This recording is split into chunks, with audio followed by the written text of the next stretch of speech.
Muted.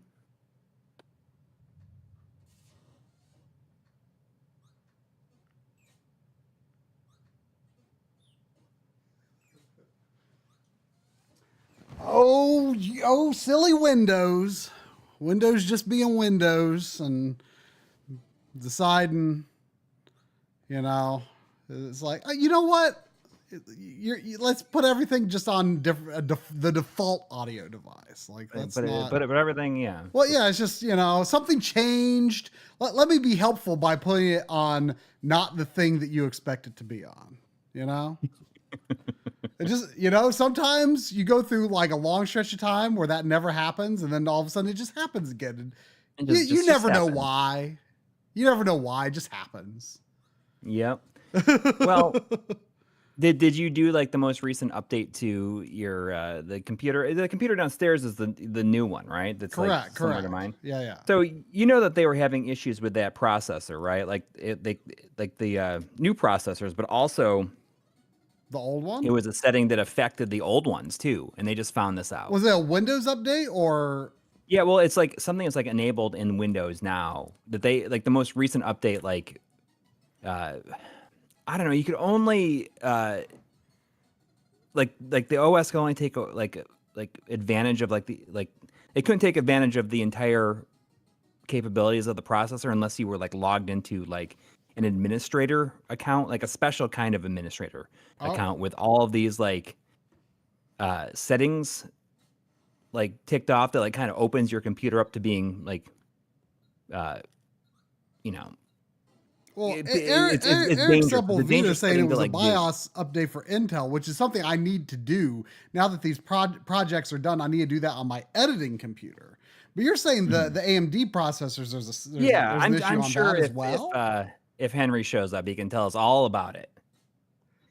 Have I waxed all I know is that it was. Does it look like that on camera somehow?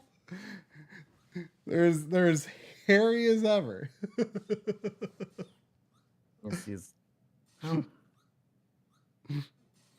Maybe. I don't know. It looks like it's the line with our name in it was maybe making it look like frosted glass a little bit. You couldn't tell as much. Oh.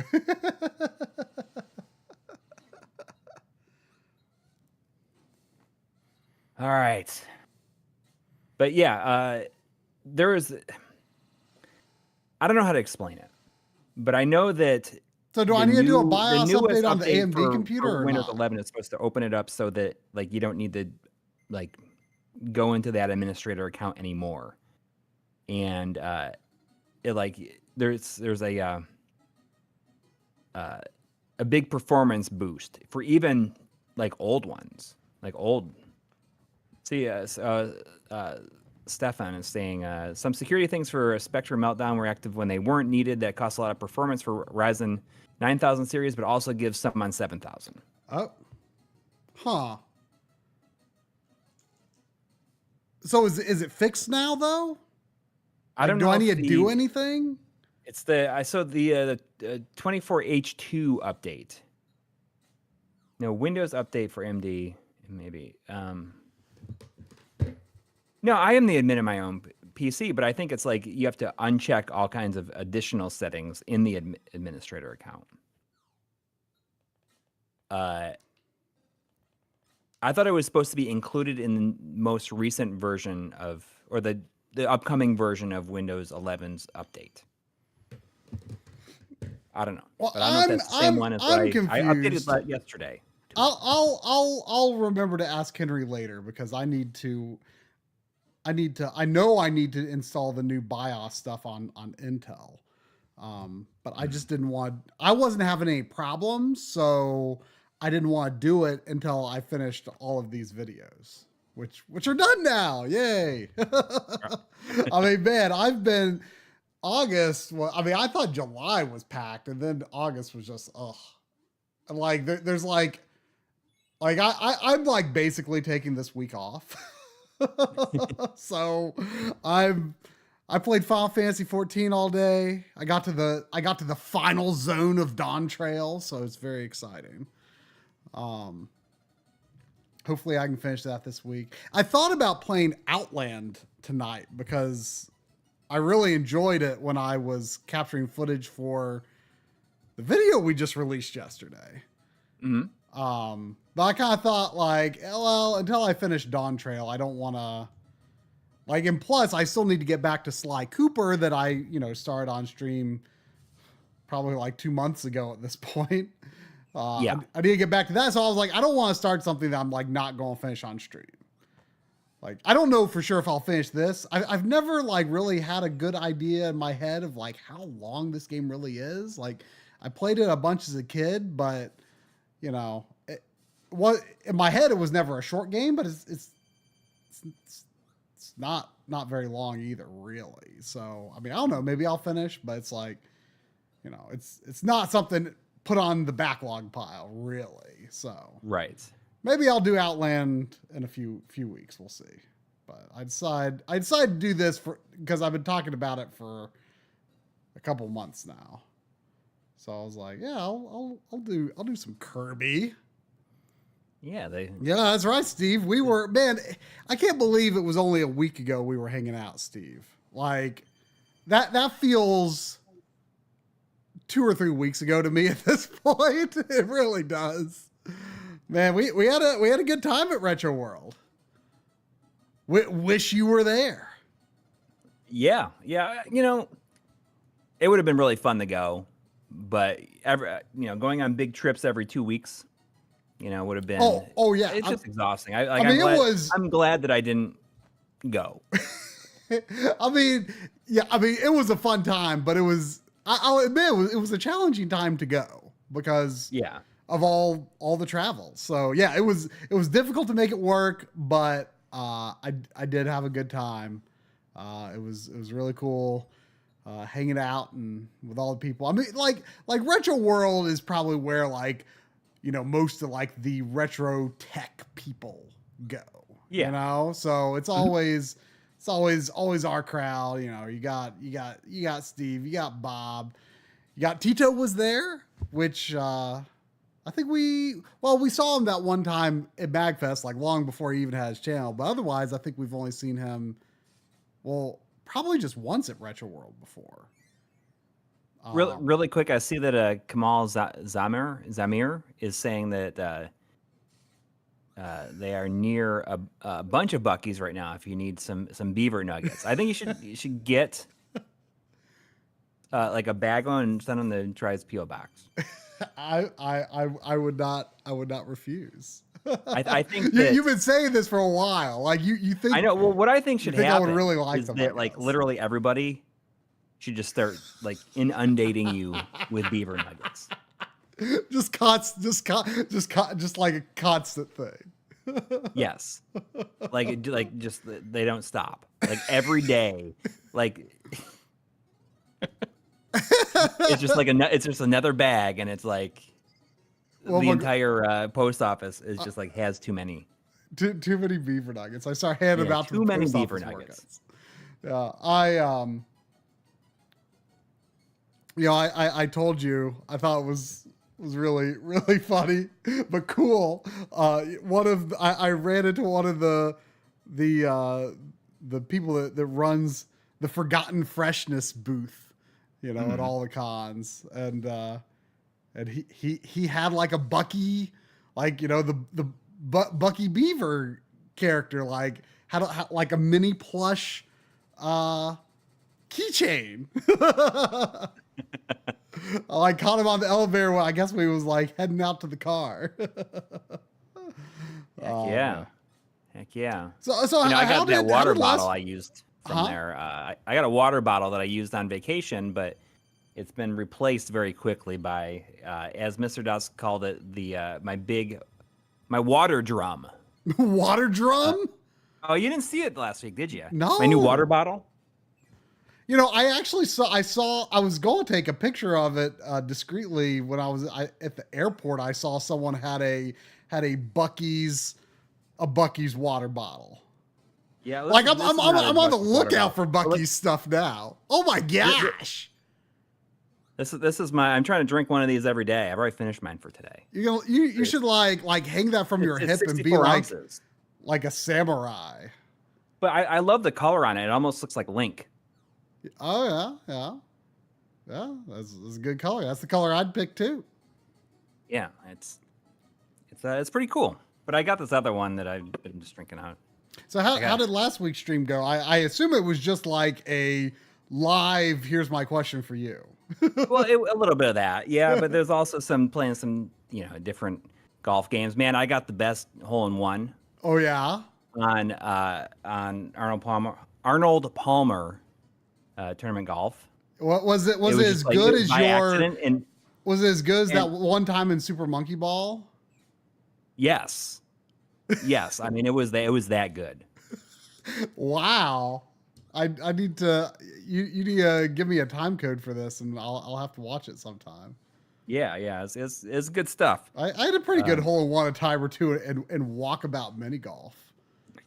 Well, this is legendary. I mean, not to judge like, 8-bit or 16-bit golf games, but like it's hard to imagine like anything all that legendary happening in like a 2D golf game. Like dude, golf is just the kind of thing that's always struck me as like just better in 3D. Like there's some genres that just aren't, are worse in 3D, some that, it doesn't really make a difference. And golf is just one of those where it always seemed like, yeah, this is just better in 3D than 2D. Well, it was, Arnold Palmer, I hadn't really played it all that much, but I had a real good time. Just like, I learned a bunch about golf during the stream. Like Chris, who's like really into golf lately, has been, he was like just telling me like, oh, here's the different kind of clubs you want to use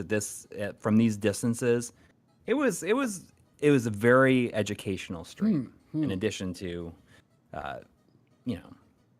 being very fun, but just, I don't know, like I found myself with a whole new appreciation of Arnold Palmer tournament golf and I guess 2D golf games in general. Well, now you've got me intrigued. Yeah. I mean, it's certainly not as like fully featured as something like, say, like Hot Shots, but it is, I don't know, it's more precise and just like you got to think about it a little bit more. I see Scott Snyder telling Aerial Aces, who I got to meet for the first time at Retro World. That was a great time. So we need the tri-seal. Have you even had a chance to watch my segments of the video yet? I didn't watch the video like after. I mean, you were up all night finishing it. I mean, there's no reason it should have been like that kind of a crunch. It was just because, I don't think there was any avoiding it for my part. But I mean, like I didn't even like watch down the entire render like after it was posted. I still need to do that. But I did, like, I assume that like the last thing you did was like that. I did see the seal of approval sticker that you made. I mean, I can't imagine you making that. I posted it in Discord. I think Henry made it into a sticker. Yeah, it was well, that wasn't the last. That was actually one of the first things I did. It's like not great, but like I spent like too much more time on it than I should have. Yeah, sometimes things just get away from it, just like I did with like the gadgets bit. Like I was just like, I'm just gonna do this stupid thing. Gadgets. Yeah. Well, it was. I said in the Kunio Kuns section, I was saying like, wow, they actually let you play in the correct aspect ratio with interpolated scaling. I said that makes this an enthusiastically approved retro collection. I have it appear and do a little shine with the Mario 64 entering a stage sound, you know, so. Oh, that's cool. So you can actually... I could use it. I could do it again. Yeah, you could. I could sure make it a thing. Don't make him do it again. He's going to do it again. That would be a good sticker, though, actually. I would definitely put it on my PVM. Yeah, there you go. So anyway, how about I play some Kirby? Yeah. You know, this just showed up before for the stream. I haven't even had a chance to like really unwrap it. I guess I will unwrap it now. It's the Shadow of the Ninja Reborn. Oh, I'm not sure what buy is coming. So they had a little option screen here, but there's nothing I really want to change here. It's kind of amazing. Like this title screen actually looks very similar to how it looks on Super Game Boy. Other than, you know, the color cycling. That color cycling is very smooth. Yeah. But I mean, this is, I think, one of the better Super Game Boy games. So, so far, I think this looks very good. Like normally, I'm kind of like, yeah, about these things, but everything I'm seeing so far looks very good. Although I had you know, not to like ruin this game for everyone, but I like had to like jump back and forth. I'm playing this on Mister right now just for convenience. But I had to pop the original cart into my GBA consolizer just to make sure, like, is this a problem with the Mister? Is this a problem with the colorization? Because I know that the colorization is supposed to be using the Game Boy Color's extra processing. But anyway, like I just noticed like the game has a really weird like scrolling cadence. Like it's 60 frames per second, but it moves in weird variable increments. I've never noticed it before. Like, if you look at this vertical scrolling there, that's very smooth. But just like the speed that Kirby moves causes the screen to scroll at a weird cadence. And I was like, okay, what's causing this problem? But it's just the way the game is. So this right here, I don't know about you, but this is like my favorite thing. Like the way that feels when you use the burning ability and hit a wall. Like, something about that is just, like, immensely satisfying to me. Yeah, the way everything shakes. Well, and just the way he, like, bounces back and up a little bit. Like, something about that just, I don't know, yeah. It's real satisfying. Like, I was actually thinking about not that long ago, and I was like, you know, if I ever made my own game someday, like, I should make it all about that. Like, this is your only way to get around is just by charging forward as a fireball. Like you can jump. Well, I mean that's the kind of thing that like Sakurai talks about on his YouTube channel all the time. Sakurai. Like on his you watch like any of his YouTube videos? A decent number. I mean, I just feel like he talks I'm pretty about, inconsistent with watching them. Like that's the kind of thing he would talk about. Right. Like you know, giving that impression or like having like that feeling of like slamming into something. Yeah. Well, I mean, and he's very precise with game feel and things like that. Although he did not direct this game, but I to be honest, I forget. But I'm sure he has some sort of. I'm sure he has some hand in it. But Kirby, I mean, directed Kirby's Adventure, and I think the burning ability has the same feel in that, but to be honest, I can't remember for sure. But did he do the first one? He directed the first one and Adventure and Superstar.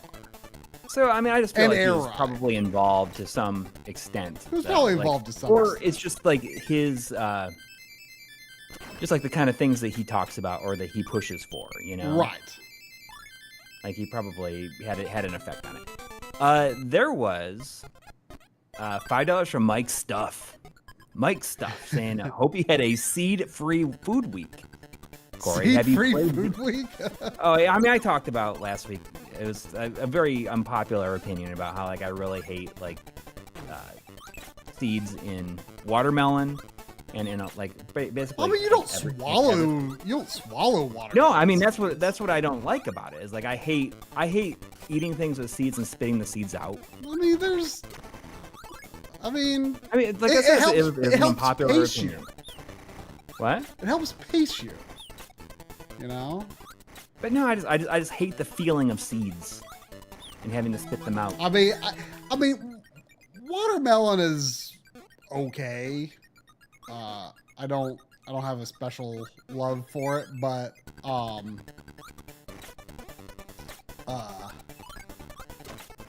like I really like cherries. I love plums. Like, what about pits? Like, we talked like I am fine with pits, but like cherry seeds, like I don't know, like I don't like those either.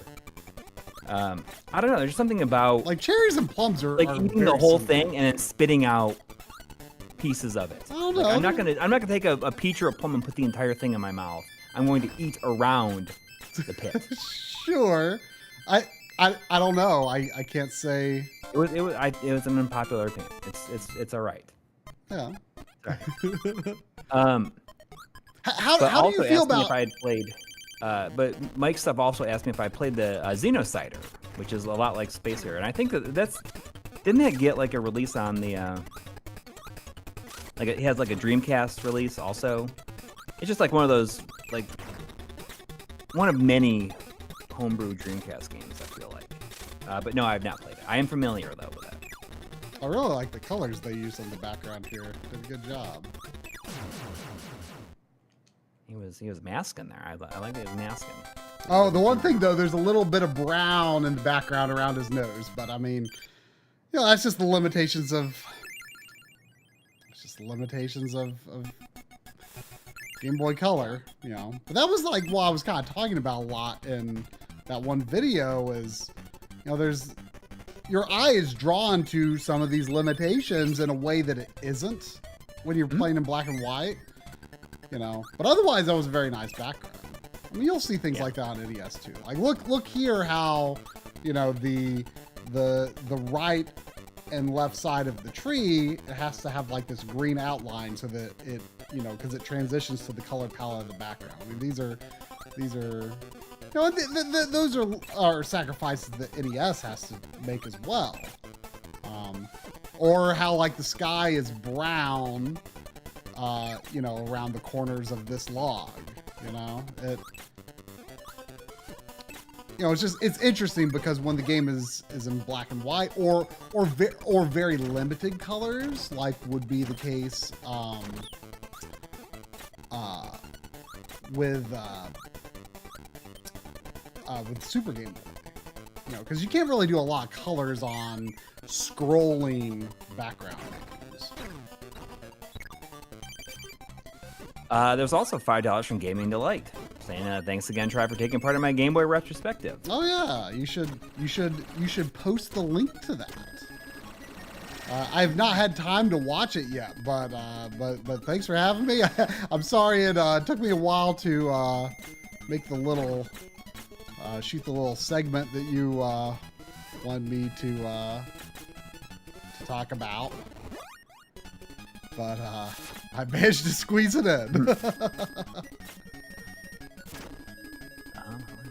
look for that. The link to my video. It's probably it usually blocks links, but I'll see if I can.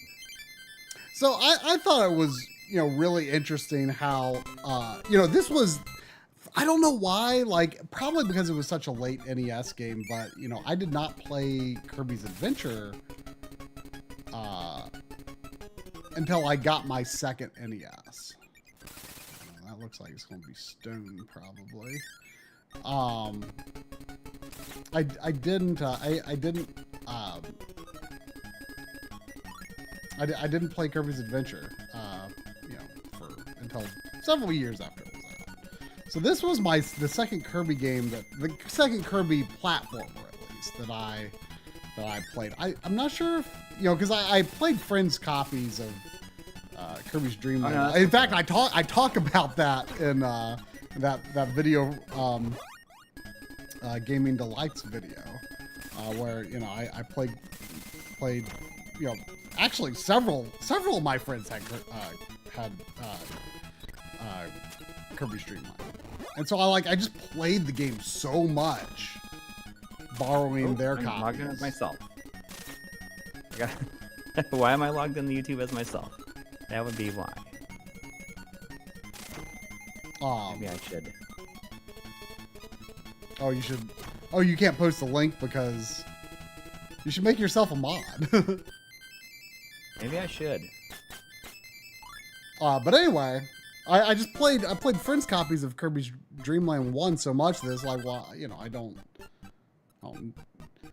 need to spend money on my own copy. I didn't get one until many years later. And so anyway, this was the first Kirby platformer I owned. But it's possible that I had Kirby's Dream Course or Avalanche or both before this. I can't quite remember. Or Pinball. I might have had. I probably had Pin. I bet Kirby's Pinball was the first Kirby game I owned. I bet it was, because a friend had that too. But like that's, for one, it's a fairly more difficult game, and two, like it's a pinball game. Like there's more to it than just beating it. So it always seemed like that game always seemed worth getting.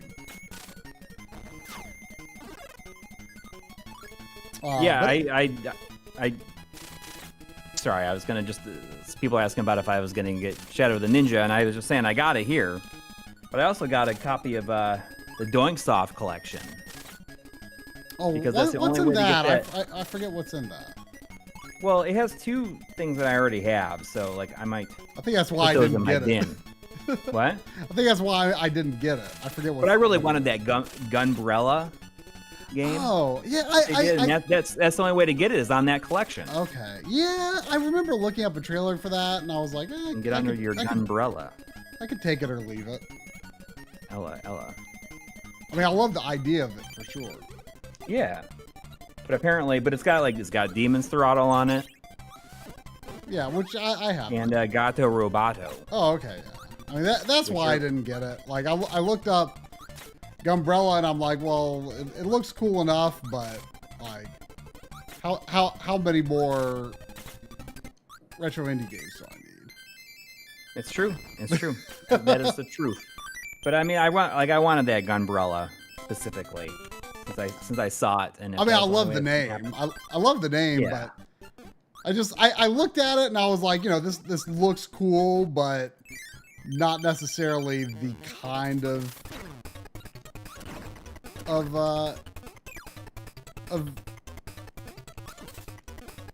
indie platformer that seems like a must-have for me personally. Mm-hmm.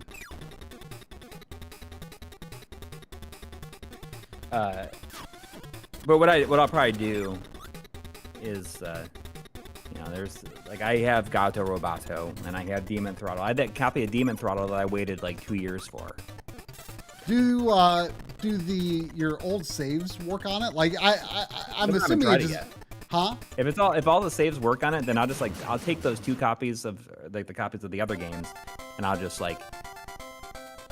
put him in my bin of I have this bin of stuff that I'm not sure if I want, so I just kind of put stuff in this bin, and I can put it either in my closet, but really what I do is I keep it out in the other part of the basement, and if somebody stops by, I'll be like, oh, you want to look through here? See if there's anything you want. I brought you. What did I bring? Is that where my Child of Light came from? That's where Child of Light came from. And Final Fantasy 15 for Xbox. Final Fantasy 15, and I think I brought you that. Did I bring you the Arkham Origins? Yes. That was on there too. I guess you have the PS4 version of that. Yeah. I see Mop Spear saying, I haven't watched it in a long time. Is this always streamed on Sunday night? And yes, it is. It is. I don't think we've... I guess we have streamed on like other nights other than Sundays. But it's been a very long time since we have. Yeah, I mean, it's Sunday at 8 p.m. Eastern. Yep. We're very consistent. I mean, there was one week this month that we couldn't do. Yeah. Man, it's so weird getting hit once and losing your power, because like newer Kirby games, like starting with Superstar, like you don't lose your power immediately after getting hit once. Like I've never really understood like what the mechanic is. It must be like a hit of a certain magnitude, I guess, but it's interesting going back to that. But I was starting to say earlier, this was the first Kirby game I ever played with powers. So when I didn't play Kirby's Adventure until after I played Superstar, and I was really shocked.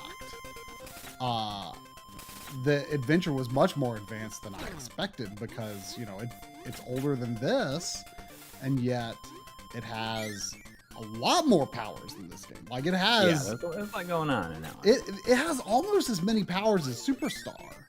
Now Superstar's powers are more advanced, and granted, this game, even though I think it only has 6 powers if I remember correctly, between 6 and 8. I think it's only 6 though. But your powers are modified by the 3 animal buddies. So, it's really however many powers, I think 6 times 3.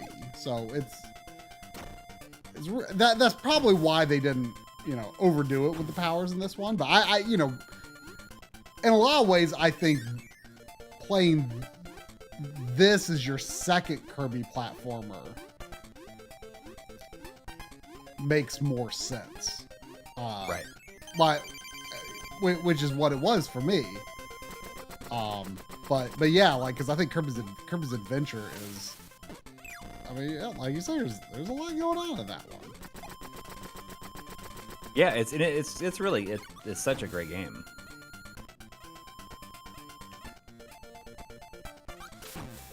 But I didn't know anybody that had it when I was a kid.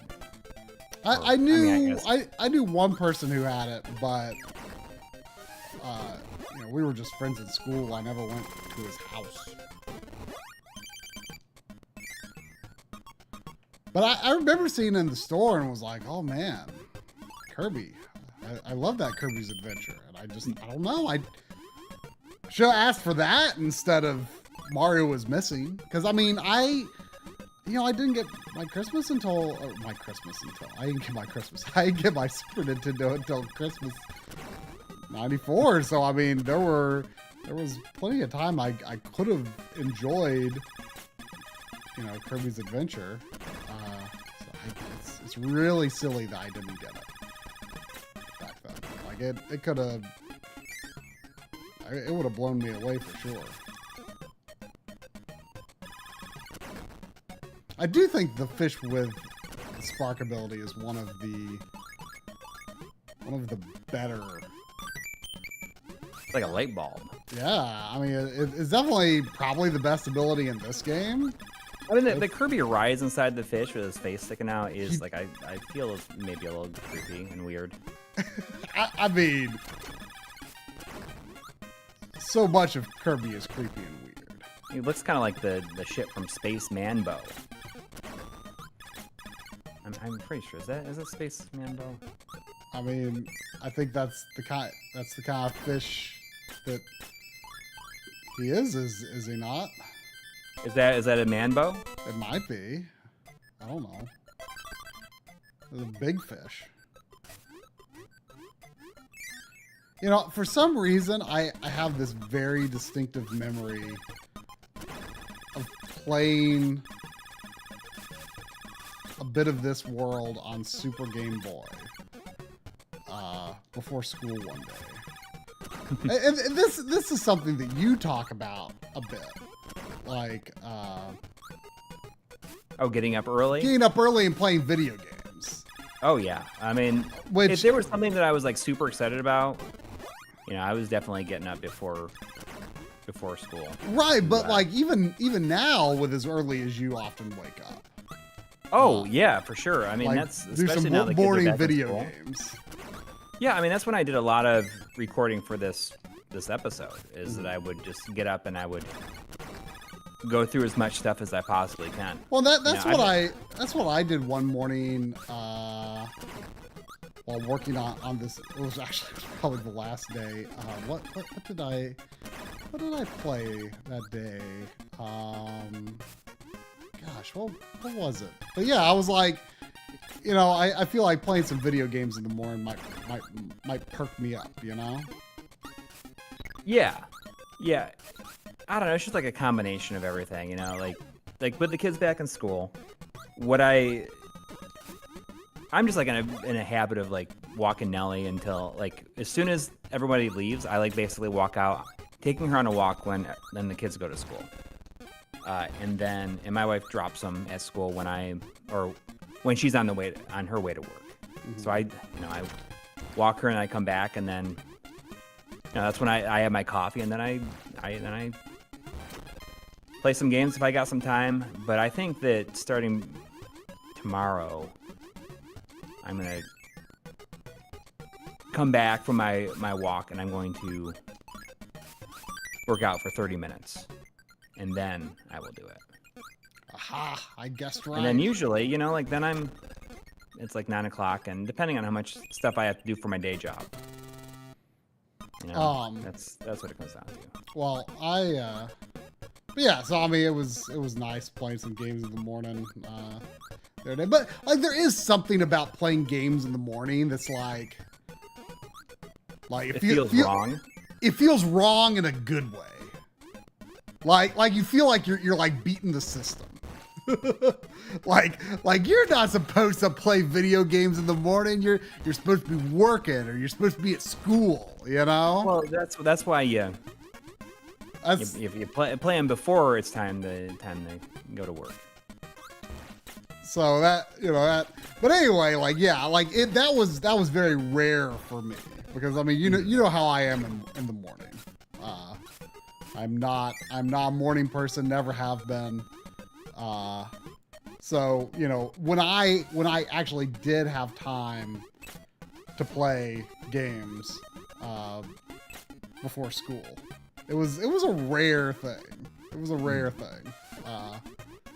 And so it always it always felt special. That's why I have a memory of, for some reason, just playing World 3.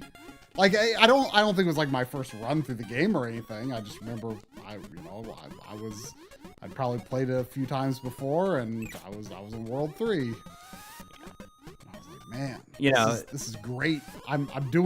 You're not supposed to play video games in the morning on a weekday. I'm beating the system. Zane's dad's in here talking about breakfast for dinner is great. Oh, and, yeah. I mean, I will have breakfast for any meal, any day. I mean, I would if I could get away with just like doing that all the time, I would. I feel though like that, like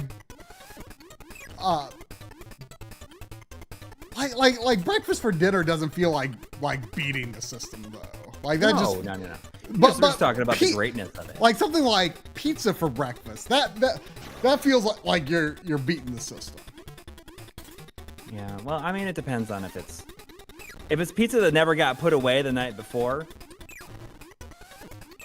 I mean, I don't know. I've said this before, but I feel like cold pizza, like I might enjoy cold pizza like more than warm pizza. Like I will eat cold pizza like all the time. And I just think that it's a lot more satisfying, I guess. I don't know. I just really like it. We got a beast from Snappy Tomato yesterday, and there's none left because both my kids had friends stay over last night. I see Mr. D saying, I'm not trying to beat the system, but making crab eggs Benedict for dinner. Is that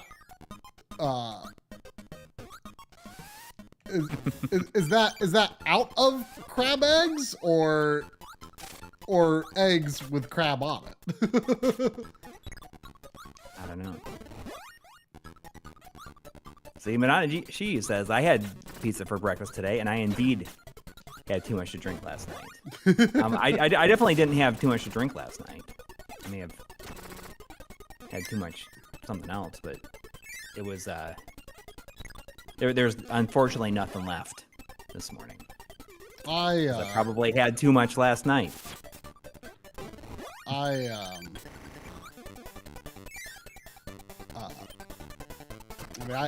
could have had pizza for breakfast, but I was really in the mood for Mexican food though, so I didn't want to eat too much before I went and got lunch. Oopsie! Oh, no death run over. Not that I was trying to go for it. What's the name of the hamster? Rick.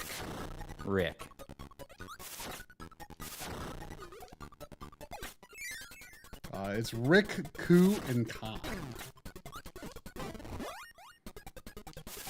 And then Kirby's Dream Land 3 adds, I want to say the little bird's name is Perry? Or am I thinking of the little bird in Donkey Kong Country 3? I don't know. There's like a blob with a bow. And is there I feel like the cat. I think the cat is Nago. I always see Scott Davis with $9.99. We haven't seen Scott in a little while. Yeah. And fair warning to anyone looking to visit the NES Museum in Kyoto. The current lottery method to gain entry window is no guarantee. Wish you all better luck than me. Have a good stream, dudes. Thank you. But yeah, that's like a weird thing that's like really common in Japan. Like you can I often see this with like soundtrack purchases, for example. They will come with a ticket that will give you the chance to get a ticket for a concert or something like that. Yeah, I mean that's like so many things now. I mean, is that in the U.S. too, or wasn't that I think that's what's happening with those upcoming the Oasis tickets. The band Oasis is they are playing some shows together, and they've hated each other for 15 years. And there's apparently 14 million people want to see them, and they have 1.4 million tickets total. So it's all I don't know if it's sold out already or what. I mean, if it's even happened yet.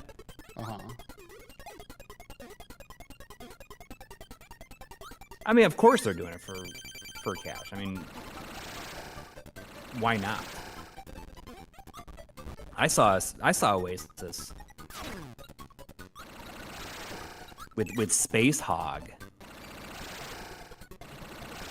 at Darien Lake in Buffalo, New York. I don't know how long ago it was though. It was probably 1998 or something like that. But yes, so that is seems to be the case with this the museum. I didn't really pay attention. I didn't watch the direct or whatever that they did on it. I saw that there was a video with Miyamoto, but that's all I did. Yeah. Brandon Smith says the only Oasis song I know is Wonderwall. You should at least listen to Champagne Supernova. I feel like that's their best song. I love that song. I was just listening to it on Friday.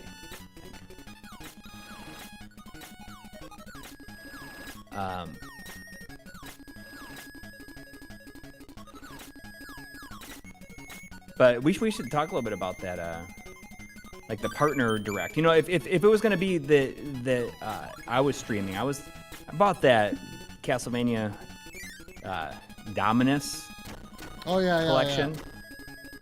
I bought it on Switch because I wanted to see like how well it ran because I wanted to see if it didn't run very good, then I would definitely get like the PS5 version when it's inevitably available physically.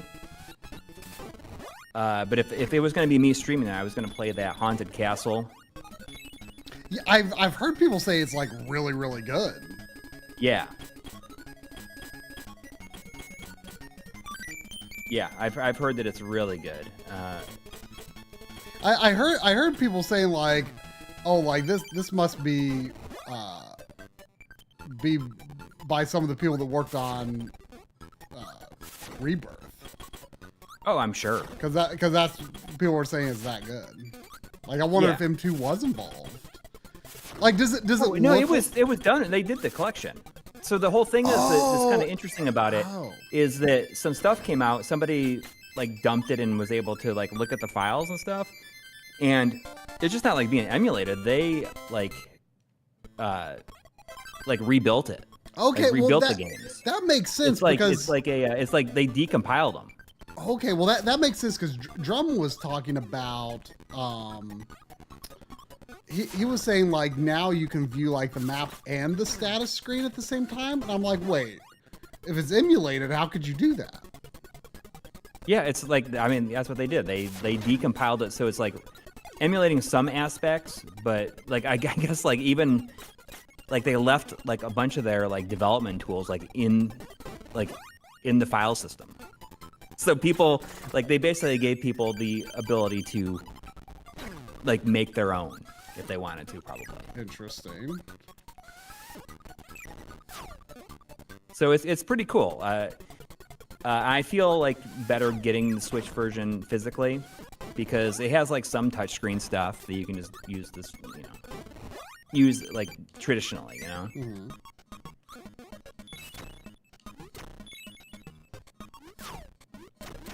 Interesting. So yeah. Does the Haunted Castle, does it look like the original game or is it like visually redone? It kind of looks like a mix between like the Rebirth and the Castlevania Chronicles. Kind of looks like an X68000 game. I felt like that is what I wish was like a bonus on these collections. Is I wish that and Chronicles.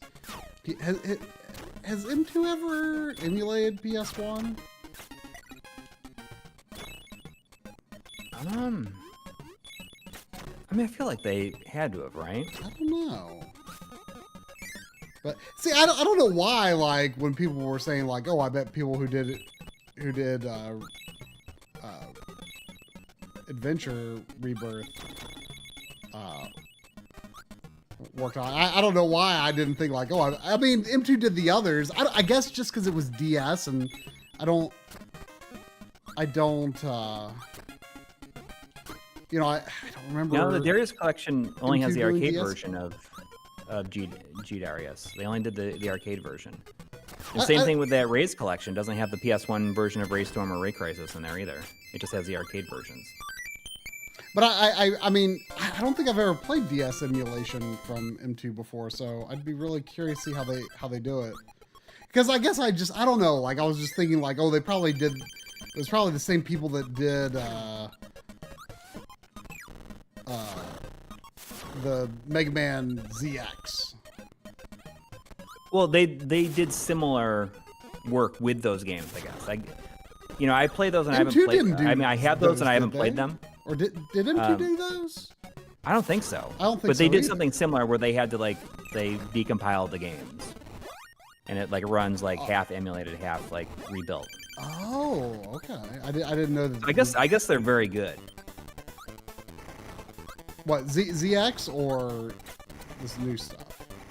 Yeah, I think all of them. Probably the Battle Network. Well, I no, never ZX bought the Battle Network collection. Did Battle Network even come out on the DS at all? Yeah, I'm pretty sure there's. I've only played the first one. Mm-hmm. I'm pretty sure there's DS entries in that. I feel like that one got like hard to get for a while there. I don't know. I should probably get it. I don't know why I haven't.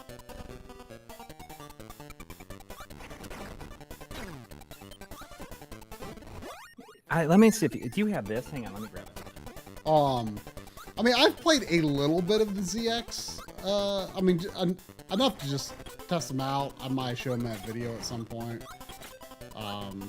Like they seem okay. The pixel scaling is not perfect, but it's not terrible either. It could probably be Retrode fixed in some way, I bet, if I put the time into it.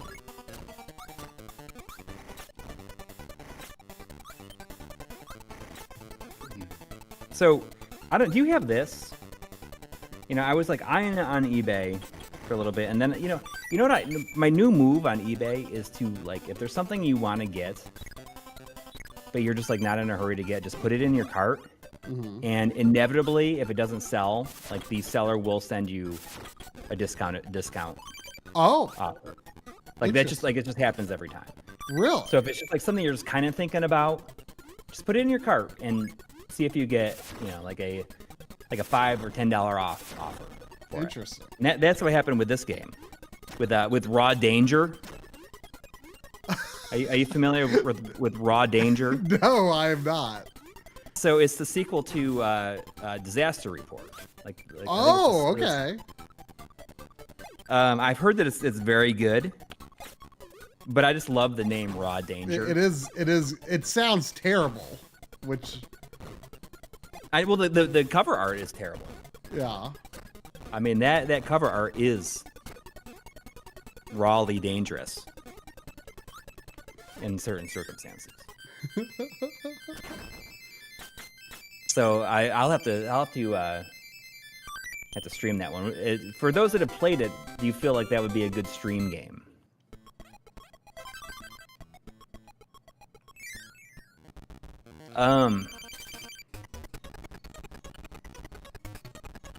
There's $5 from EB Chill, like saying NDA notwithstanding, have you had a peek at the HD Retrovision Dreamcast component cables?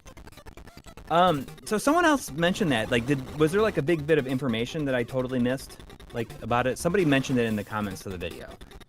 I mean, people talk about it not infrequently. But see, people said like now that we have like an actual like announcement and stuff. Oh, did they say something? I think that the info, like it's like they are like ready. Oh, basically, I think. I mean I haven't seen them since I think I had like an old version of them from, I want to say, like it was the old house, so it had been like 2019 or 2018.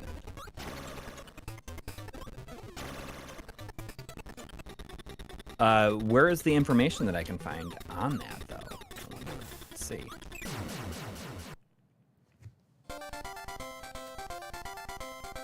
Because you realize that once that hits, it's like there's nothing keeping us from. We're just gonna go crazy on the old on the episode on that, I think. So it looks like. I mean, it says coming soon-ish on the webpage, but I don't know how long it's been. I mean, I assume that they're. Oh, Voltar has been assisting. Yeah, for the last 4 months, he was saying. Wow. I mean, obviously, like I'm excited about project manager. Wow. Yeah. It's not a joke. They are coming. Like I'm excited, but I mean I think that like if they're gonna be soon, like that would be kind of fun to like do a video on them, but have it just be the Dreamcast RGB episode. Well, I mean, I feel like that is the main reason I think a Dreamcast RGB video has never happened, is because like we always knew those were coming, but like it was all I not that we couldn't have done it, but I feel like there was just always this thought like in our heads, this like, well, it would be such a shame to do an RGB Dreamcast video without those. Mm-hmm. So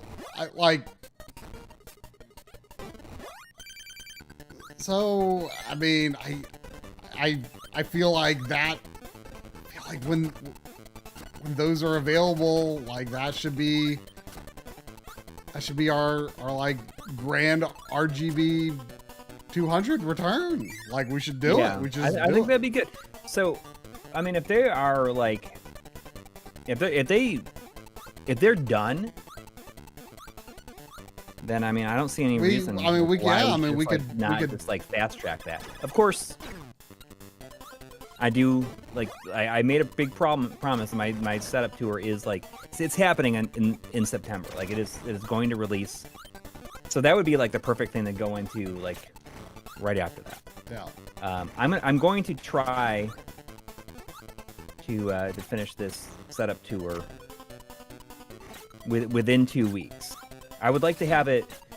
I would like to release at the same time as I think the episode that I'm guest hosting of GameSack. I think that might be the next one that comes out. So I would like to have that tour video like at the same time.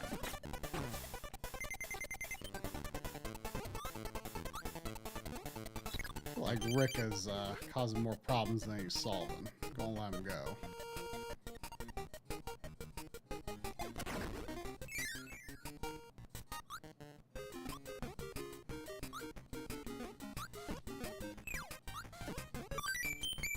Rick. Richard. It may. Is that what Rick is short for? What? Is that what Rick is short for? Richard? Yeah. Is this? I don't know. I just kind of thought it was its own name. Just like, yeah, Richard or Dick is also a Richard short name. So you didn't hear me talk about this last week. I think that Chris was like less than impressed, but my buddy Chris Shaman, when he was here, we were laughing about it for days. About the and it's timely also because they are making a third or fourth movie in this series. The Riddick movies. Are you familiar with the Riddick movies? I've not seen them, but that's Vin Diesel, right? Well, I got the Xbox 360 game recently, which I think also has the original Xbox game. I didn't know until recently that they just like pulled this like amazing troll like with Riddick's name that is like never come up. Like his full name is Richard B. Riddick. Okay. So that they can call him Dick B. Riddick. Seriously, like I have no memory nobody's like of this ever ninja. talked about it. What? I have zero memory of this ninja. Oh. Like none. It's amazing to me that like that's what they decided to name him, Richard B. Riddick. I don't know what the middle name stands for, but it's like it sounds very I don't know. Sounds like Vin Diesel, like, you know, is what's the word I'm looking for? He's just like very arrogant. It's like it seems like a very arrogant thing to say.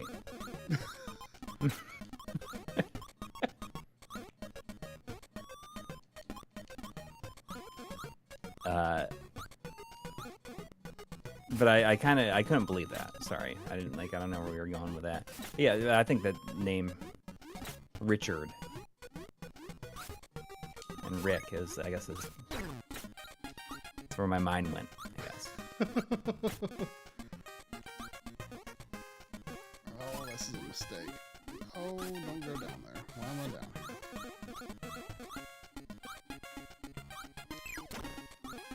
If you guys do a Dreamcast RGB video, I'm definitely going to start checking out nursing homes for myself because it's just been so long. Been so long since what? Probably since a 200 RGB episode.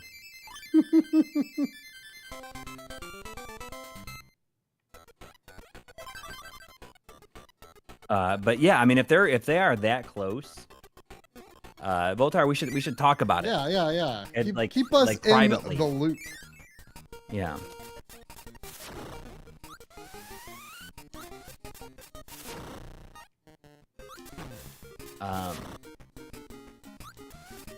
But yeah, no NDA. But I had an old version. It's hard to believe they were, 6 years old at this point. Isn't it? It's crazy, right? Yeah. That 2018 was 6 years ago.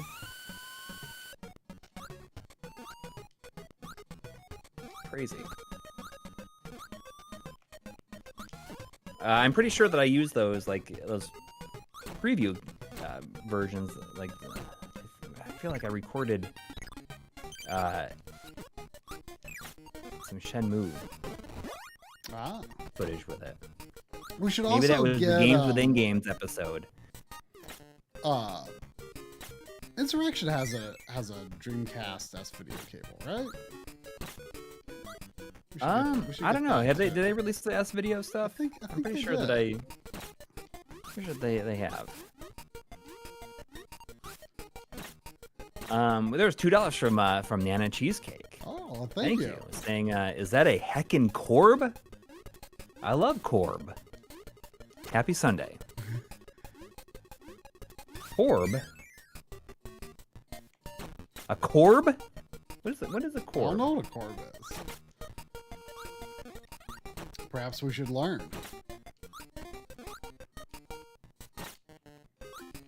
A Corb? I'm interested in this. Did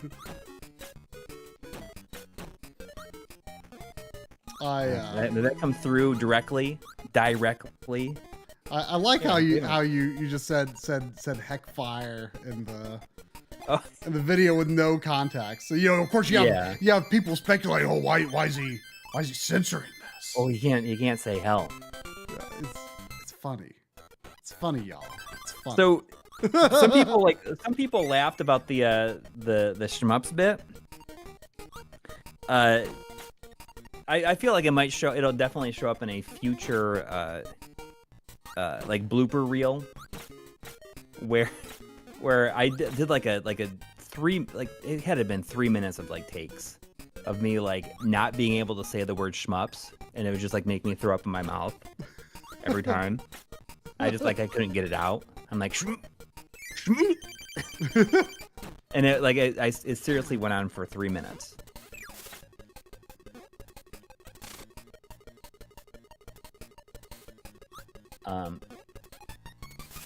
Also, I was pleasantly surprised that someone in our Discord got a kick out of me calling the second Prince of Persia game the Prince of Persia Warrior with Cringe. that was pretty good. But it was I said it to you. I said I don't know if it's worse that I'm calling it this or what the game is actually like. I thought it was a pretty good I thought it was a pretty good slight at the game. I never really played it. I played the first one, but I never played that one. You were in the same situation, right?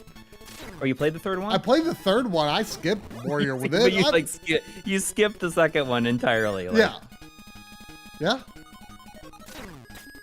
Well, and it's clear that the third one was a response to the fact that everyone hated what they did with Warrior with Cringe. Everyone hated it. So Like, it was clearly a reaction to that. It was still not as good as the first game, but it was clearly a reaction to that. Well, just playing it, I was like, holy cow. It's like, it is so, like try hard edgy. Oh my god, it's like beyond like anything, like most things that I've seen. Really? It's hard for it's hard for me to imagine it's actually. I can't imagine anything being more like. What year did that come out? Like 2003, 2002, 2003. I bet it was 2004, but yeah, it's probably 2003, 2004. It had to have been around then, yeah. Like nothing is more that than this. I mean, does he have like a bunch of like edgy anachronisms or something that he says or anything like that? No, I couldn't stand it enough to like play very far. well, tell me. I only played the tell intro. me more. Like it's hard for me to believe that it's just like the new metal music. Oh, like it feels like, just like really like it does not fit at all. Mm-hmm. Like even in the slightest, I don't understand like how. Like they were just like, you know, this is what we're gonna do with it. Yeah. This is what we're making. Well, I don't. I mean, the Sands of Time is like considered an all-time classic, but it's great. But did it's it and not? It really feels like Prince of Persia, but did it no, not? It's just like, did it not sell that well though? Like I don't know. I think it sold really well. So why did they do that then? I don't know.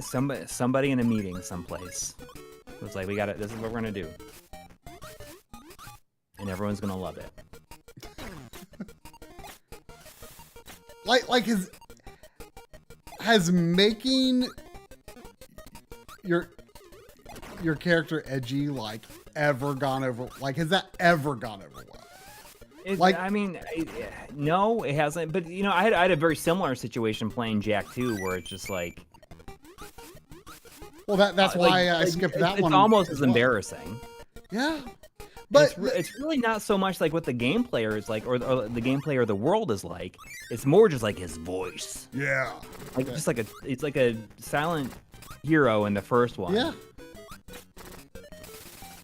Then the second one, he's immediately like, "What the hell is going on?"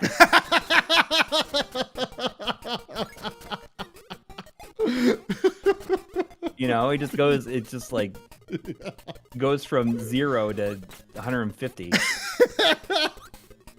And some people, like, I'm sure we've got some in the chat. Like, some people like really hate silent protagonists. Like, they feel that's just like something that should never be a thing. And I disagree. Yeah, I don't know. Both of those games, I would much rather them been silent. Would those people who hate silent protagonists rather them be like that than silent? That would be.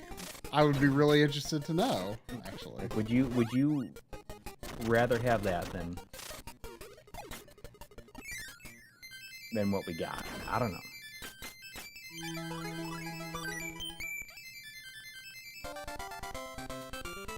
Oh, Evie Chill with $5 says, "I just meant I would be at peace with the world." Like you're just okay with the Dreamcast. Oh. The galaxy is at peace.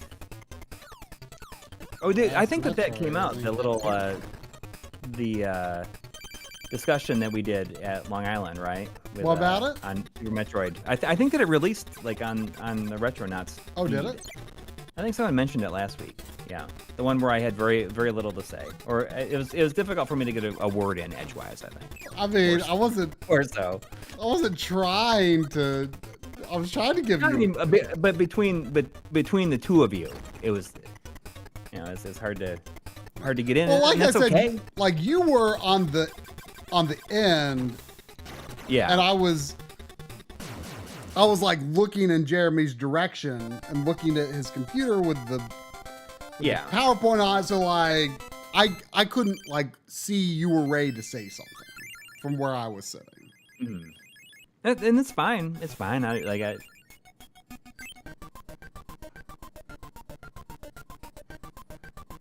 you know, just like in situations like that, it's just like that's what happened. I mean, I watched your little your thing like with Audie, like the little panel you did. Oh, And like you went on like 20 minutes, and he's like, that was half the panel, like before he even said anything. well, I mean, we knew that was going to be the case because like I brought those images I wanted to use, right? I felt like you know, kind of coming in as like a last minute guest. Like I felt like I wanted to show some like appreciation, I guess, for being, you know, invited. Yeah. You know what I mean? Like I wanted, like I don't know. For some reason, I just felt like I couldn't show up at the panel like completely unprepared. Wow, right. Sandy, you are really scratching up your spot there. Wow, that's like the longest scratch before laying down ever. Could y'all hear that pawing? No. I wish that Nelly had come down here. She got a haircut. Oh yeah. She's looking very cute. I should go and see where she's at. Only if the people ask for her. Oh, they never would.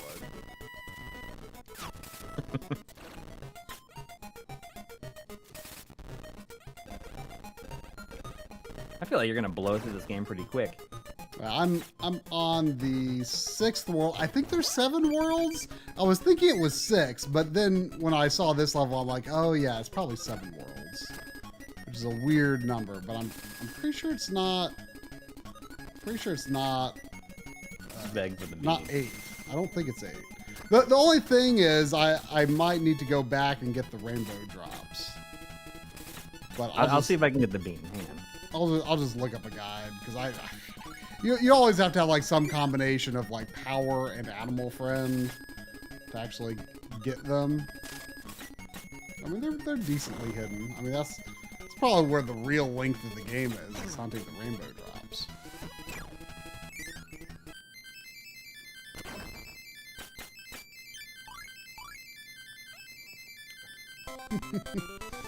Don't make us beg for the bean.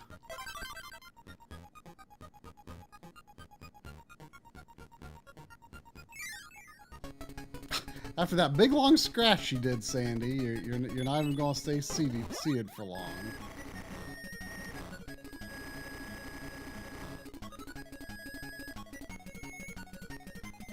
I think I might have said this before, but there was this moment like maybe a month ago that Sandy was, you know, she was scratching the couch, scratching for a long time, and then she just stopped for a couple seconds.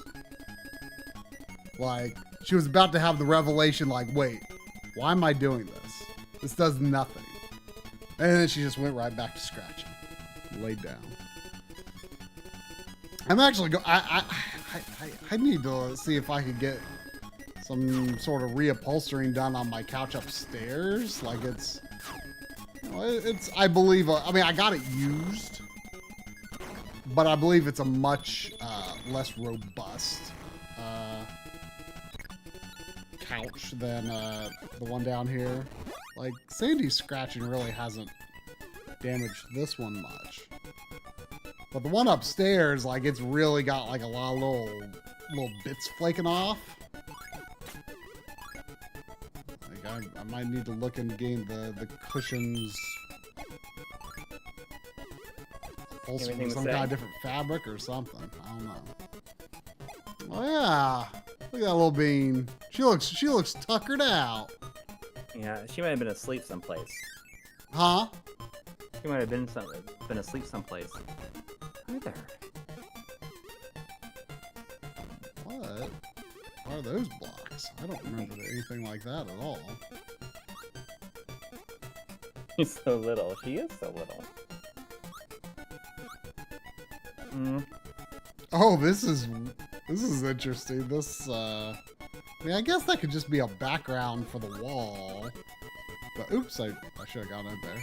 Oh well. I guess it could have just been a background, but it kind of looked like, Oh, it looks like you couldn't get in there. Like well, no, I could, but I was just distracted looking at the background and because I was like, oh, it kind of doesn't work that well. I don't know if it was really supposed to be the mountains in the background though. This is a nice background here. No, I could get in there, but I just screwed up. Huh? Look at my tiny little friend here. You have a little tiny friend. Can you believe that? That little creature is your friend. Yeah. Do you ever think you would have a friend that small? No.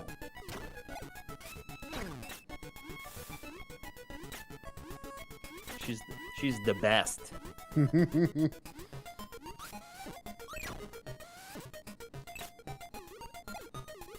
You were asleep down here the whole time.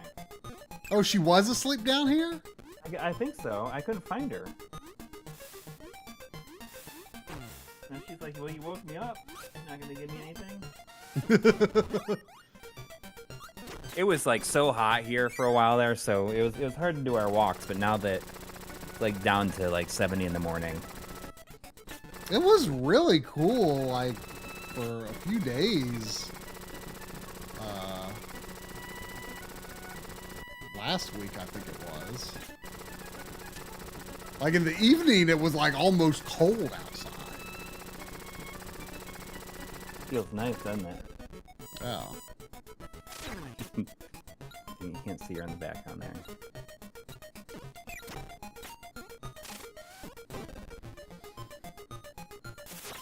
Oh, she's getting in her bed. Okay.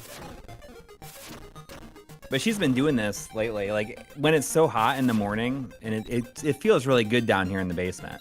So like after we go for a walk, she'll have one of her canine carryouts. Canine carryout. It's just like a treat. There's like different kinds of treats. I got canine carryouts that look like little tacos. Oh. And I also got like hot dog ones. Oh, no. Nice. But she'll come down here and she'll just like fall asleep and sleep down here while I record playing video games in the morning. So feels like I'm getting away with something. Not only am I getting to spend time with my dog,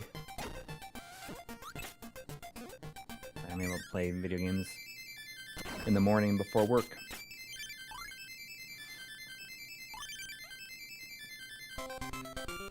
Yes, I'm talking about you. You wanna come up here?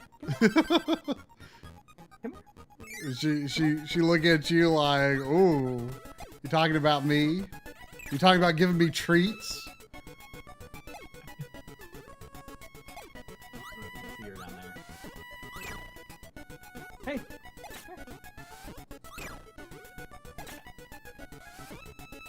The banner's in the way. Kelly, where you going?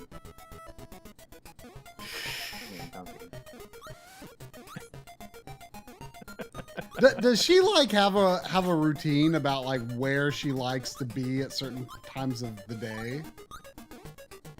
I think so. You know, here and there. It depends. But it changes. You know. Yeah. Like when Sandy's at my parents' house, like she used to spend almost all of her time downstairs where my dad is. And my mom is usually upstairs, my dad's usually downstairs. And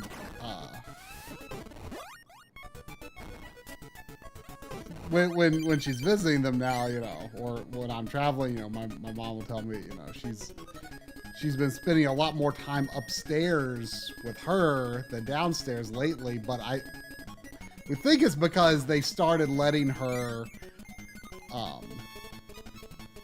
they used to put up,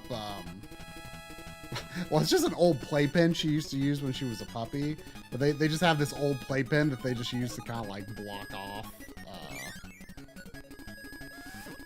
like a section of like there's like a little tiny like bar area in the basement. They would just like put up the old playpen to block her way out. But they started laying her sleep just loose at night, and just in the past couple of months, like when she visits, and she Gonna get used to that, and you're gonna be like, well, yeah, they've been saying, because she sleeps in the laundry room here at my house. I mean, she'll Mostly 'cause, probably like, choose to sleep. Like, it's not like she's gonna sneak off and do anything. well, no, but my main concern is that she is going to like get outside my room and like lay up against the door and make that's going to make a noise, and that she's going to or she's going to start whining at a certain time in the morning. She thinks she can get me to get up, and you know how sensitive I am about needing my sleep. Why don't you just like let her sleep in your room? Put like her bed at the base of your bed. No. Oh. No. I mean, I don't even know. Like Nellie sleeps in the bed with me every single night. No. I can't, like, it's to the point now where I can't even imagine like not having the dog in the bed. Well, I wouldn't want Sandy on the bed, but I I'm don't saying like put her bed, like if you put her bed like at the base of your bed. I don't even know if she. I honestly don't even know if she sleeps on her bed.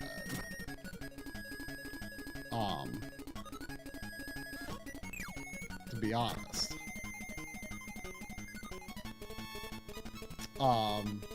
She's just saying, I just want to come in there with you. But the thing is, like, she would probably like get the idea, like, I'm sure, like at some point in the morning it'd be like, oh well, like, why, it's probably like 7 a.m. or something. It's way too early for me. She'll just be like, hey, let's go outside. Let's go pee and eat. I want to pee and eat, and then poop. I want to do all these things right now.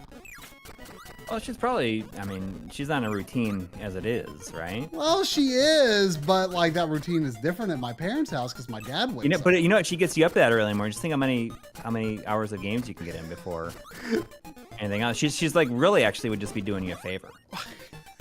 It's like, why don't you get up and play some games? I can't.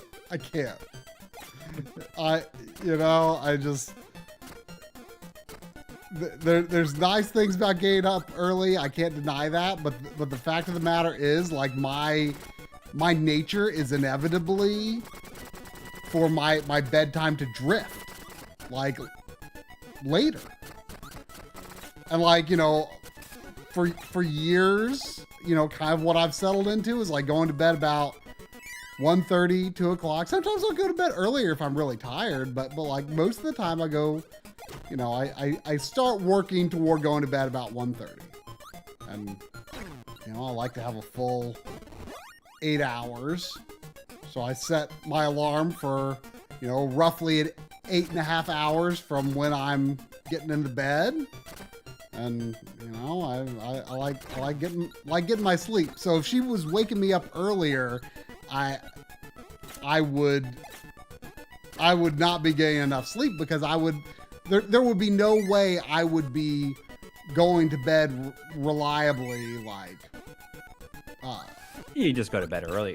But there's like I could not consistently go to bed 8 hours before, like, I don't know, 7 or something, which I bet is when she would, like what, when I was up until like 3:30 working on that episode on Friday, and like, on Friday going in this Saturday, and I just can't even imagine like just going to bed like that late, or like even remotely close to that late, like consistently. Because I just like, it definitely made me a lot more grouchy, because like I said yesterday, I still like woke up at 7:30, but then I forced myself to like sleep a little bit longer, I think until 9. But I don't know, like yesterday I was just like because I couldn't, like, just the idea of like being up that late just does not sound appealing to me anymore. I mean, it's like the opposite, I guess, right? yeah, like the idea of waking up early is not appealing to me at all. Like you know, like I can try and force myself like to go to bed earlier, but it inevitably, you know, drifts toward whatever is just kind of natural for me. And like, so I decided to just stop trying to fight that nature, since, you know, I work at home, I can do what I want, you know? So I decided just like stop trying to fight that, you know? I almost always have a good night's sleep. So, you know, it is nice playing video games in the morning. Say, I get up at 5 a.m. or whatever. I mean, I tried doing 5 a.m., but I was like I was still going to bed at the same time, which is generally like around like midnight to 1 or to midnight to 12:30 is usually when I go upstairs. But almost every single Monday night, like after this, like, you know, the following day after one of these streams, I'm almost always in bed at like 10 o'clock at night on Mondays. And this is like, I'm not going to sleep, but I'll be like, just like maybe I'll like watch something like on our bedroom TV or something like that. Yeah, see that? Just like laying in bed early doesn't appeal to me. You can put a TV in your room and put a mister on that TV. That does not appeal to me at all. The whole concept of bedroom TVs has never appealed to me. But so you didn't have a TV in your bedroom when you were a kid? Well, I did, because it was the only room I had that was, you know, mine. But like as an adult, the idea of a bedroom TV has never appealed to me. But, I mean, I did up until I'm pretty sure I had one at some point when I lived in Tennessee. And then,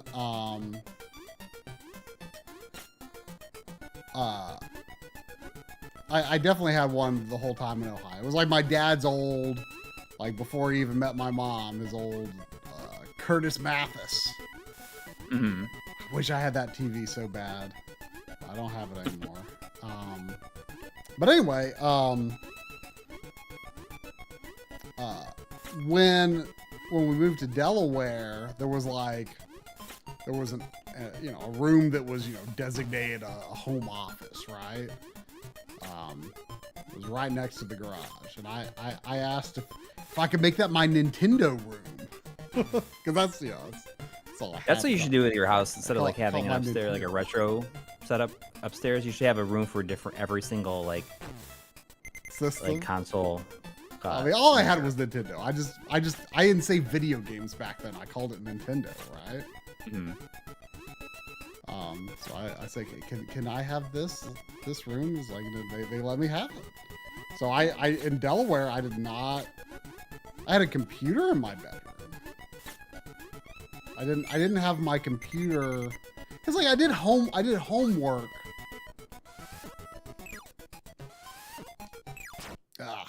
I did homework in my bedroom. So that was where I had my computer. Although we had like the family computer and like the Packard Bell, probably, right? No, it was a compact Presario. Okay. Terrible. Close to very similar. Yeah. But no, I mean, like at first it was just there was a family computer, and then my dad, like an old laptop that work didn't need anymore, he gave me that, and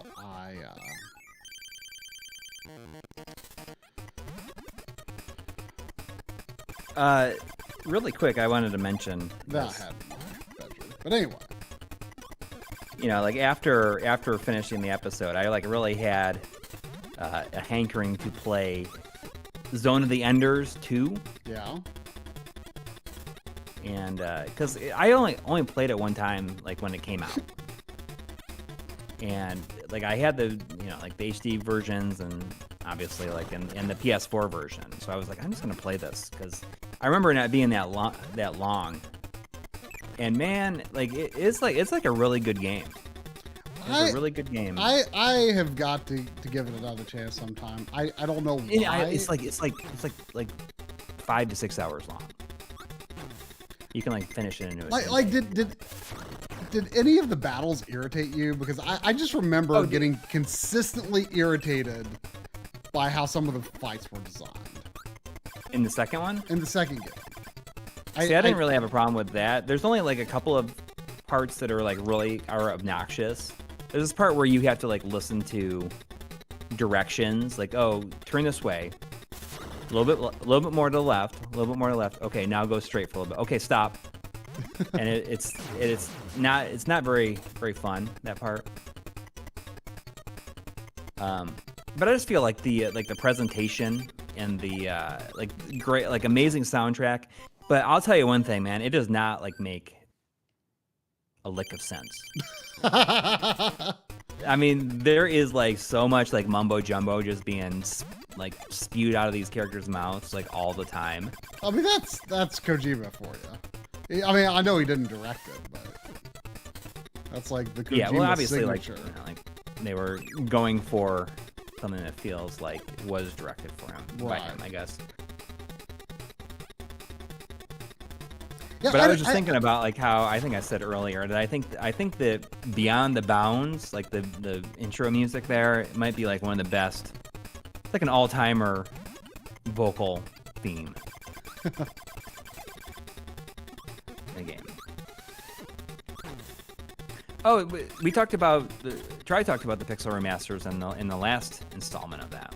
Yeah, I didn't want to get that into it because like people really love those. And I didn't want to spoil people's fun. I still want to do like a video just on different ports of 4, 5, and 6 though. Sometimes, so right.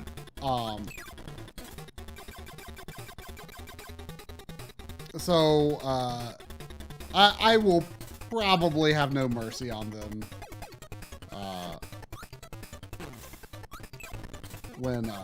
When I actually get around to that. No mercy. I'm gonna grab my Switch and see if this Shadow of the Ninja has a day 1 patch. Ooh. And the same with that.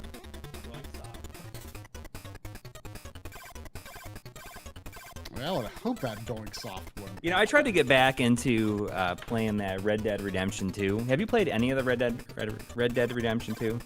I played like 30, 40 minutes, like when I did the initial 4K TV episode. Did you have a hard time getting into it? Well, yeah, but it's like I tried to play it, and like I must have spent 20 minutes like trying to get on my horse. I mean, was it just so I don't know what it was. Was it just so long since you played that you do. forgot? Did you just forget what to do, or does it just not make sense? There is a lot of controls in that game. I mean, I hear it's pretty, it's kind of a dense game, like in terms of just like, Yes. I think there's like a lot of like, almost like survival minutia to it, isn't there? Yeah, and I'm okay with that, but there's just something about, like, I don't know, that I just, like, I could not get anywhere. There's just, like, a lot of controls.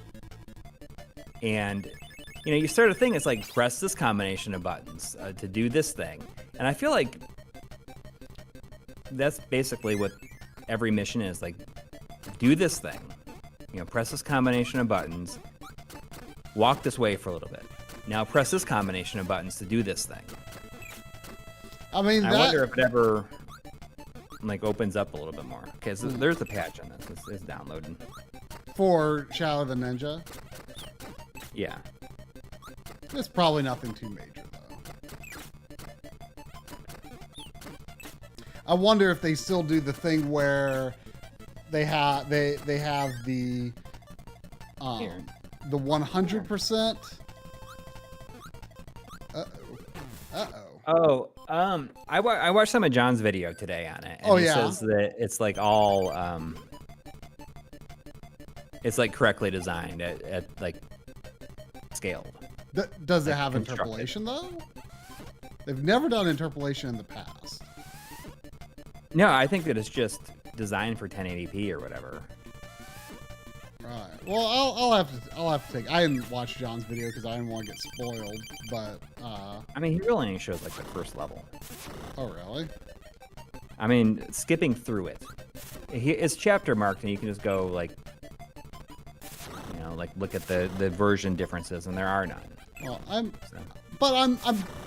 Well, I wasn't talking about version differences, but it's just that in the past they've Right. they've I know never what had you're talking about, like interpolation, but they let the default is stretched to like 114% or something like that, Yeah. and which is Super Nintendo pixel aspect ratio.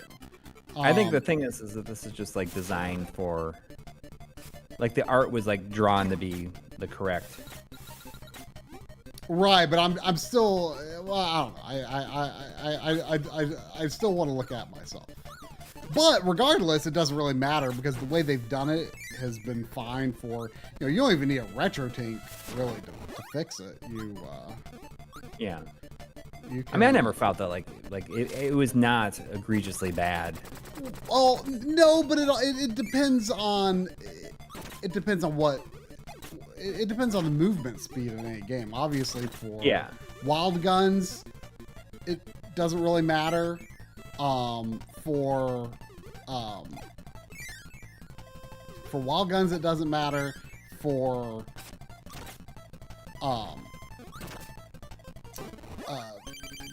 Ninja Warriors, it typically just moves at a slow enough, or whatever the speed is. Like, it's not the speed where the shimmer is noticeable. Right.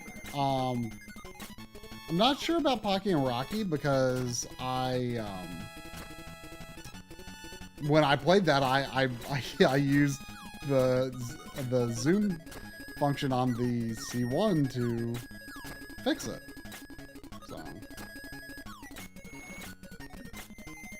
Let's see here. Display. No, there's no option to adjust the size of the display. There's only a scan line setting. oh, interesting. Well, maybe they designed it for square pixels. I wonder if it's square pixels then. I mean, I think that's what John was saying. Is like it's just designed for Right. the screen that it's on. It's just like correct. You know what I mean? Like it's not Right. nothing scaled. It's just this is how big it is. Interesting. So that would definitely be a departure. Yeah. I mean, But I I mean- kind of appreciate that they were going for Super Nintendo pixel aspect ratio. It's just that they Well- never had interpolation, so it looked wrong unless you corrected it. But it makes sense for those. But this is the first time they're like doing an 8-bit game too, Right, where they're just like kind of just basically redoing it. completely reimagining. Yeah, Yeah, I mean, probably from the ground up. It's like its own thing. It's not even. You get the impression that with the last ones, like they used the Super Nintendo games like as a basis and just like built upon that. But here they're just doing like basically, so it's like saying like, oh, here's these levels, but we're not going to make it exactly like that. right. It's just Yeah, it's its own it's thing. for sure going to be the biggest departure. It's almost as if it's been reborn into a new life. All right, let's check that Donkey Soft.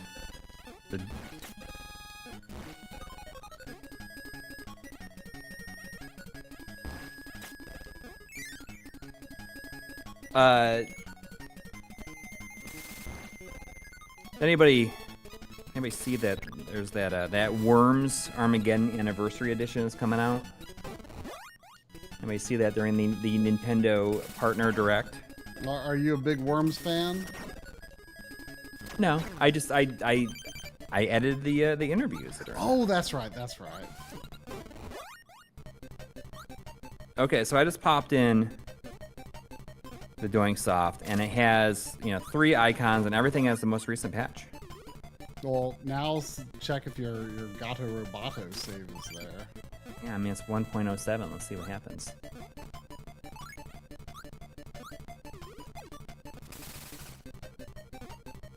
Gato. Roboto. I feel like that's one of the better video game titles in recent years. Yeah.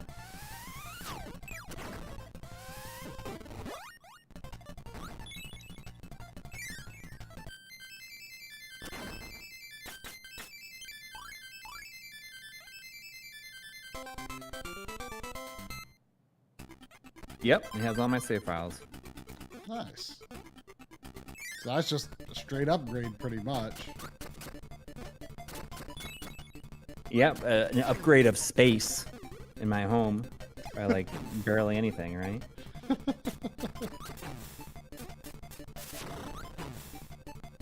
Yeah. So I did the never before seen interviews that are in that.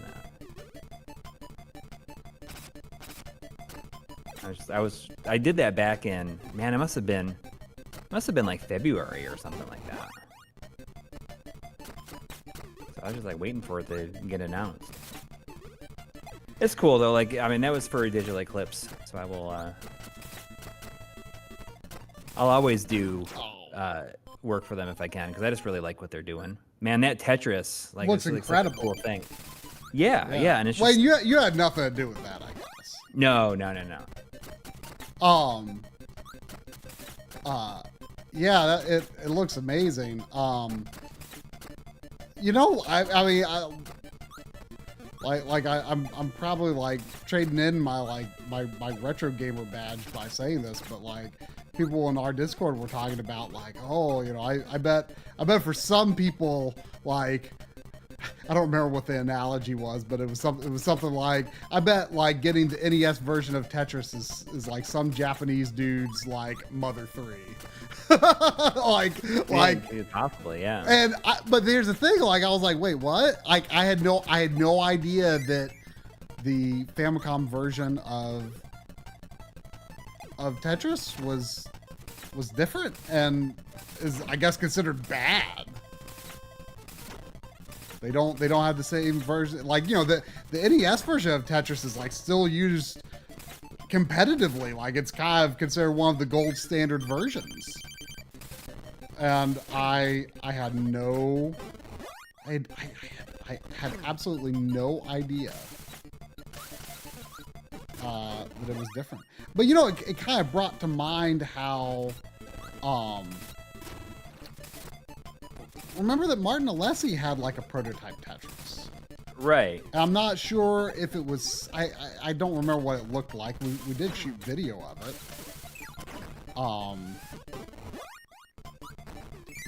But yeah, I don't know if it was like more similar to the Famicom version or what. But it was very different. Yeah, I don't remember, but I remember him showing us that. Yeah. Like I said, we shot B-roll of it. Yeah. I wonder if it ever got dumped. I don't know. I don't know why there was such a long wait on the Tetris Online or Nintendo Switch Online. A long way. Probably just some sort of agreement that they had to make. Right? What was the long wait for Switch Online? Well, the version that's being added to the NES section on the Nintendo Switch Online app. Oh, Tetris is? Yeah, but it's coming like later on, like this winter, I think. Okay. Or is it? So I guess that version is going to be in what's it actually called? What's the Digital Eclipse thing Tetris called? Forever. Tetris Forever. Yeah, that's gonna be real good. Yeah. Yeah. I thought the Digital Eclipse was doing that the Capcom Fighting Collection too, also, but they're not. Wow. Did they do the Because they did the first one. Oh. But that, I mean, that was pretty exciting. I love that collection. It's just like a lot of Dreamcast stuff. Yeah, well, I mean, normally I would not buy a Capcom fighting collection because or most fighting collections. Yeah, I'm not a big fighting game guy, but I do like Power. There's a lot of none. Just like, I mean, it's fighting as in like that's like a mechanic, but it's not like a traditional fighting game. Right. Yeah. But like the Power Stone stuff is huge. Yeah, I mean that's absolutely. But it also has was it Plasma Sword? I don't know that one. What's it called? Like the Curse of Bilstein. There's like a funny name for it. That's weird. I feel like Plasma Sword and Star Gladiator. Nightmare of Bilstein. That's what it is.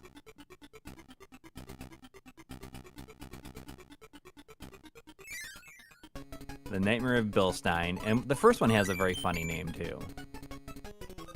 What's the first one called? Like Star Gladiator.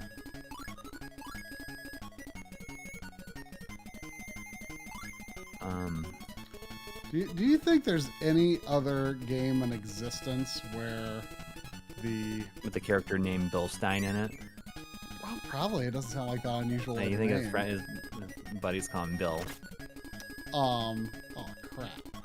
That's kind of a jerk move. That's nothing but memorization there. That's mean. No, first one is called Star Gladiator Episode 1 Final Crusade. Like, whose idea was it to be like, okay. Episode 1 Final Crusade. It's episode 1 is just going to be called Final Crusade. Just going for everything. Like, you know, why are you going to call, like, the last one? Or the first one, like, name it like it's the last one. Episode 1 Final Crusade. Episode 1, the last one, we mean it.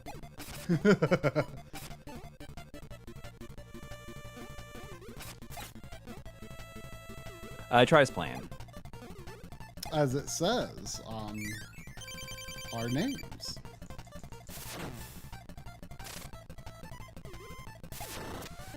Bill Stein's plan behind the curtain.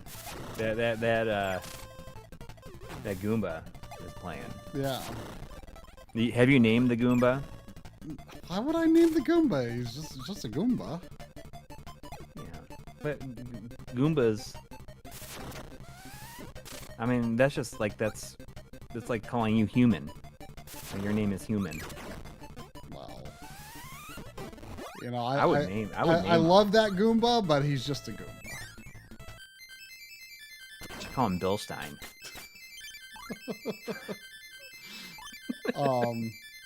Bill Steen. What I was going to say though was, has there ever been another game in existence where, you know, you can see my little star meter on the bottom? Like, has there ever been another game in history where it was collect 7 of this common item to get a 1-up? Like 7.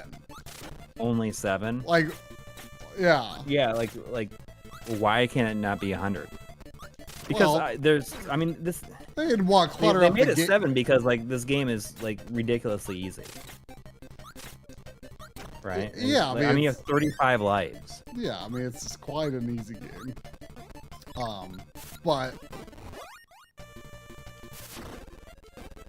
But still, like, I mean, you know, those stars aren't all over the place or anything, so it's kind of like, well, whatever.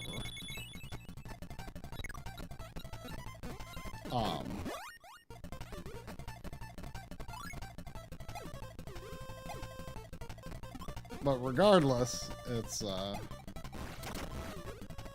don't know. I think it's silly. I did learn a lot about after the fact. I learned a lot about those Sony collections that I thought were like pretty decent. I learned a lot about the problems with them. from like feedback. Yeah, well, and you know, those are things that you could never know unless you. Well, yes. Unless you were Unless I, like had more time to play through each and every single one of the versions and stuff. Yeah, like you would never, you would like people were like, oh well, there's like some glitches on like specific bosses that's in Sly Cooper that like you wouldn't know unless you played the original and played further into that. Like you just wouldn't know. Yeah, and that's fine. So someone was saying, oh, it was a missed opportunity to not look at the Vita versions. I had Vita stuff in there. I just didn't have enough time. Yeah. I mean, I actually got out my Vita and booted up for the first time, I think, in like 3 years. And like had to like update some stuff. But it was kind of a good thing because I found out that now you can have it automatically add PS1 and PSP games like the main menu without having to like use the Adrenaline interface or like that version of the emulator even. It just like makes it so it uses the like the front end like any other PS1 or Vita game or PSP game used on the system that you download from PSN. Yeah. I mean, when you were talking about that, I was just kind of thinking about how I probably have like of the systems I have, Vita is definitely among toward the lower end of my interest spectrum. Mm-hmm. Yeah, I'm kind of there too. But I think that if I'm going to play a PSP game, I would probably play it on the Vita before I played it on a PSP. Yeah, probably. But I'll probably also only to be able to use like a better analog stick and the option to use dual analog on certain things. Yeah, although I do like doing the Vita.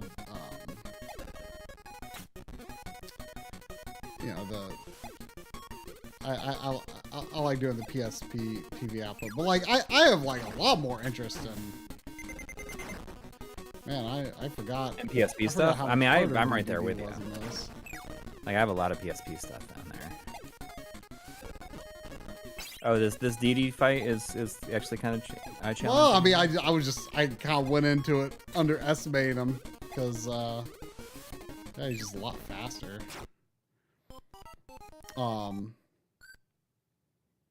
Since I have so much, it's starting me here. Since I have so much time though, like I'm going to go for it. I'm going to get all I feel like I only got one rainbow drop. I'm going to look up where the rainbow drops are. I'm gonna grab how do you say his name? Emio? Emio, yeah. Is it Emio or Emio?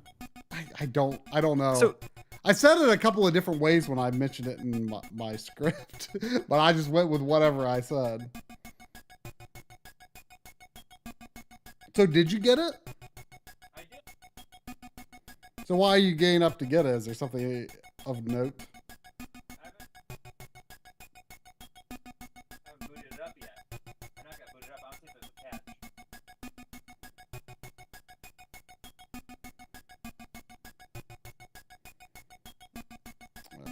I mainly got it because I felt like it's something that I could see that it being hard to find eventually. Yeah, I agree.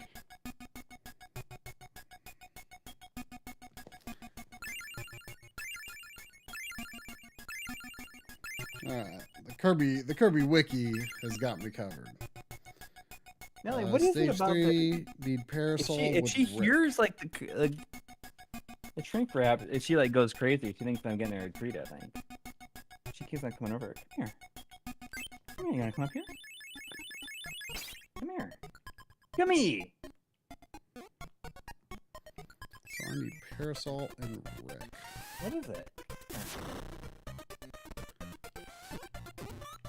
There's something about that crinkling.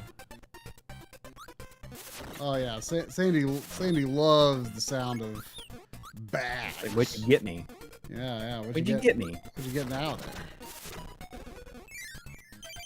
Well, if Sandy hears me come in with like a plastic bag and like I said on the table, she like immediately has to run over and see what that's about.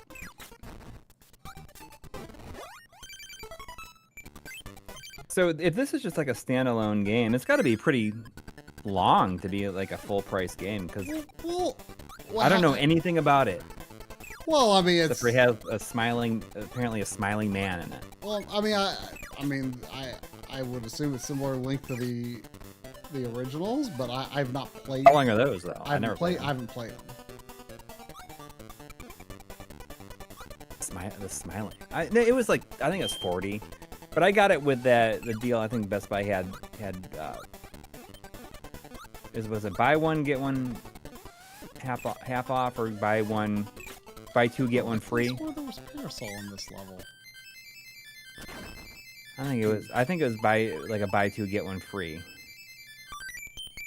and it even worked with like pre-orders. Maybe, I guess it. Smiling man. And it's like a paper bag with a smiling face on it. So I'm really confused about like. So I'm assuming that was probably developed by Tosei, like the other remakes, but like it's clearly this like very Japanese thing. But wasn't Blooper Team like promoting it on their Twitter? Like people thought this was going to be like some, new blue. I mean, they must have had something to do with it. Well, it had like a live action trailer for it or something like that. Oh, okay. But it was just like a kind of a creepy, like. So did they make that? Like what? Like, because it strikes me as a would very. It say? I think it's very interesting. It just goes with like it says it right on the front cover. It just says Famicom Detective Club. I know, like I literally like picked it up in store in Best Buy. Like I often marvel at that. Like here I am buying,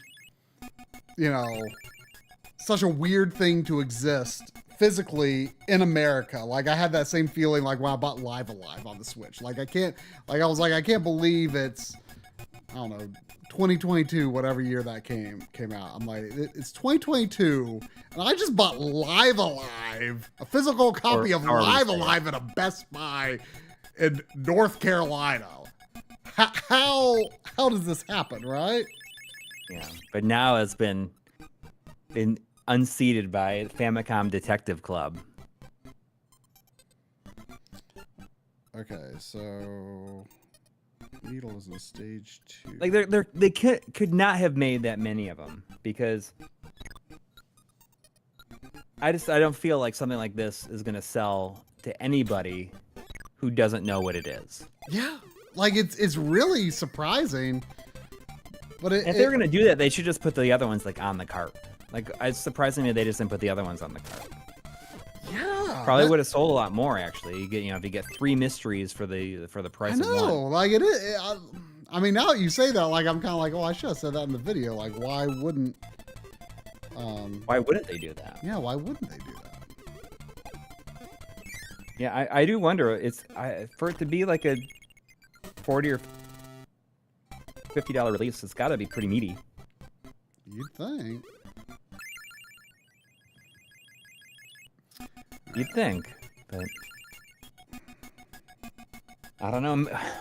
They should put you in charge.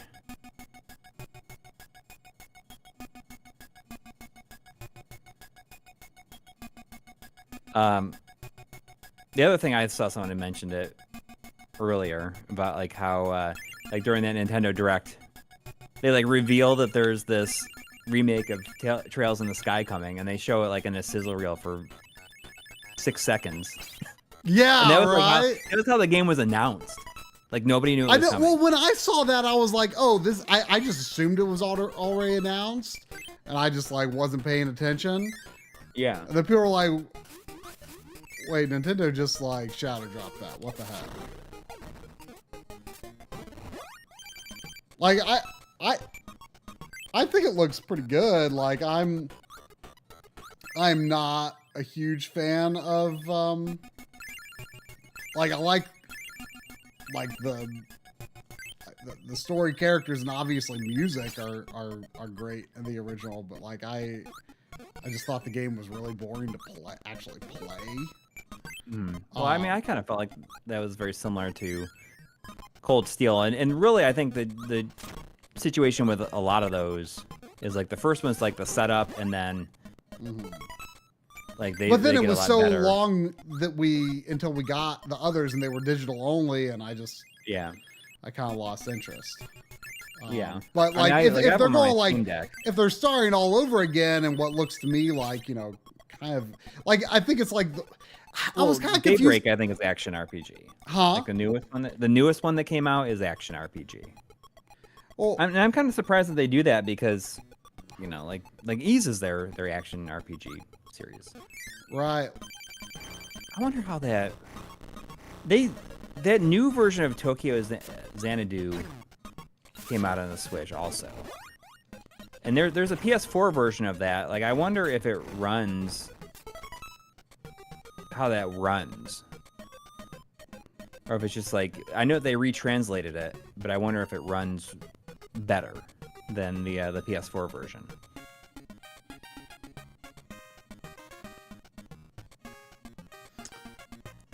Oh, okay, so, I mean, Urameshi is saying Daybreak isn't full action. You can kill things on the main screen, but enter into normal turn-based battles. So this looks like similar to that, I think. Right. Like, it looked like there were, like, turn-based battles also. So Right. it's probably similar to that. Oh my gosh, this is really hard. But I didn't watch the full trailer. Apparently in Japan they got a full trailer. Right, well, I did look at that, and it did look like it was actually turn-based, but the sizzle reel made it. Oh my gosh, It looked this like an is action. really, this is really hard. Like I have to get through. I have to get through there with the fish and the flame. Seems really hard. Sounds like a romance novel. The Fish and the The Flame. fish and the flame. Oh, which stage? But if anybody got that Tokyo Xanadu, like the one that just came out on the Switch, how does that run compared to the PS4 version? I mean, that game's got to be coming out on more than the Switch. I mean, I would never. That is not a game that I would get on the Switch. I have like basically no interest in getting Falcom games for the Switch. Yeah. Okay, so Tokyo Xanadu came out on PS4 in 2017, but then that new version just came out last month. I don't know how it runs comparatively. I would be curious if anybody has played both. Is there a reason to get the PS4 version? And if it's the same people, like why don't they put that new translation on the old one? Then it runs about as well as PS4. Really? I bet PS4 at least looks better. Maybe.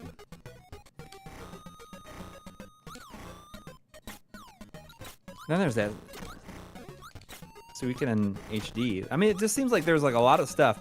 That was when I was taking Nelly to get her haircut, so I didn't like watch a lot of it in real time. Yeah.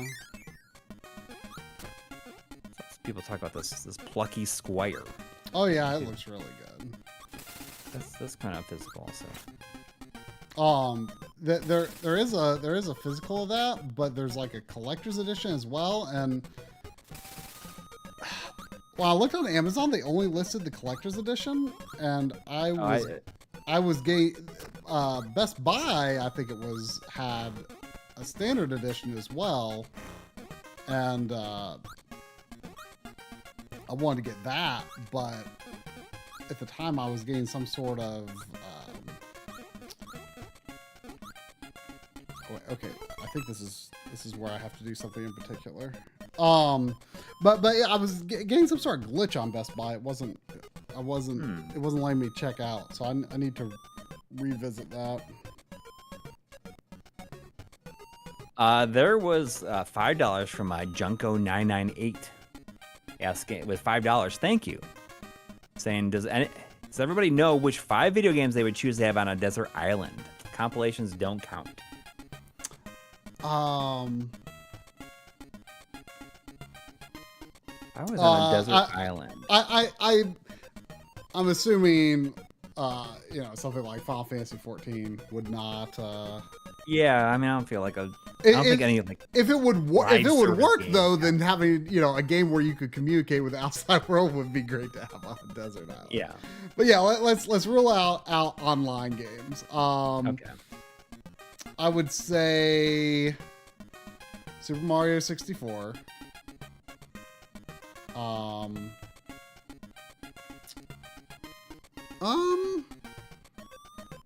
Probably pick like a longer RPG, like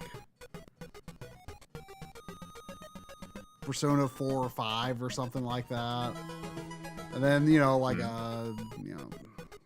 either Final Fantasy 6 or Chrono Trigger. I definitely like to bring a Kirby game.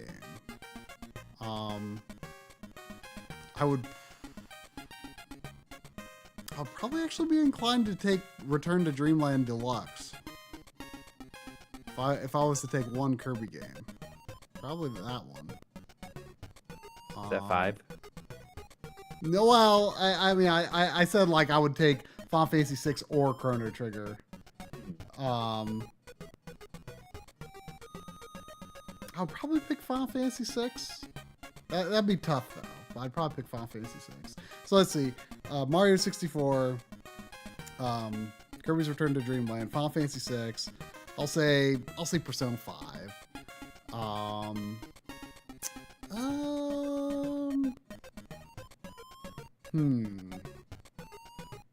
Yeah, I'm thinking. I'm looking trying to think like what I'm missing. I've got two really good RPGs, one good 3D platformer, one great 2D platformer. I don't know, maybe Contra 1. Something like that. Yeah. I'd be comfortable with that list. Well, Tears of the Kingdom is a good pick too. Yeah, I'm gonna say Tears of the Kingdom or Breath of the Wild. I'd probably go with Breath of the Wild, but Tears of the Kingdom would have more to it probably.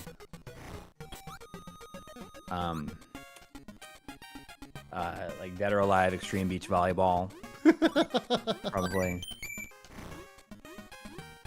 Oh wait, so can I get rid of my power here? Not really. See, I said Breath of the Wild, but I think that I could be talking the Tears of the Kingdom. Oh my gosh! Wow, this is really complicated. Did I figure out how to get this back in the day? This one's tough. I'm gonna Space Harrier. No! Dang it! Ghouls and Ghosts. Accidentally destroyed the star. Oh man! And we just sold another Blu-ray. Oh wow! We've sold like 5 Blu-rays. We're going through them. Like there's not a whole lot left. If anybody would like to go somewhere I can heal, that has not ordered a Blu-ray, would like to order one that is signed. I don't know if you can order. Can't you just make a separate listing? I could make a separate listing for them. Sure. I should do that. I can do it tomorrow. Because we haven't been bringing those to conventions or anything like that. So. No. I mean, I would probably go Final Fantasy 2. Okay. Just because I feel like I could play it over and over again. I mean, I think a lot of people will probably play, say, 5 because there's like a lot more that you could do. That's true. That is true. But I don't care about that stuff. I might take something. I would probably take a roguelike. You know, maybe something that I can just like is going to be like pretty different. True. Okay, so we couldn't bring Concord, right? Well, I mean, would that technically count like for contact with the outside world if nobody's playing it? But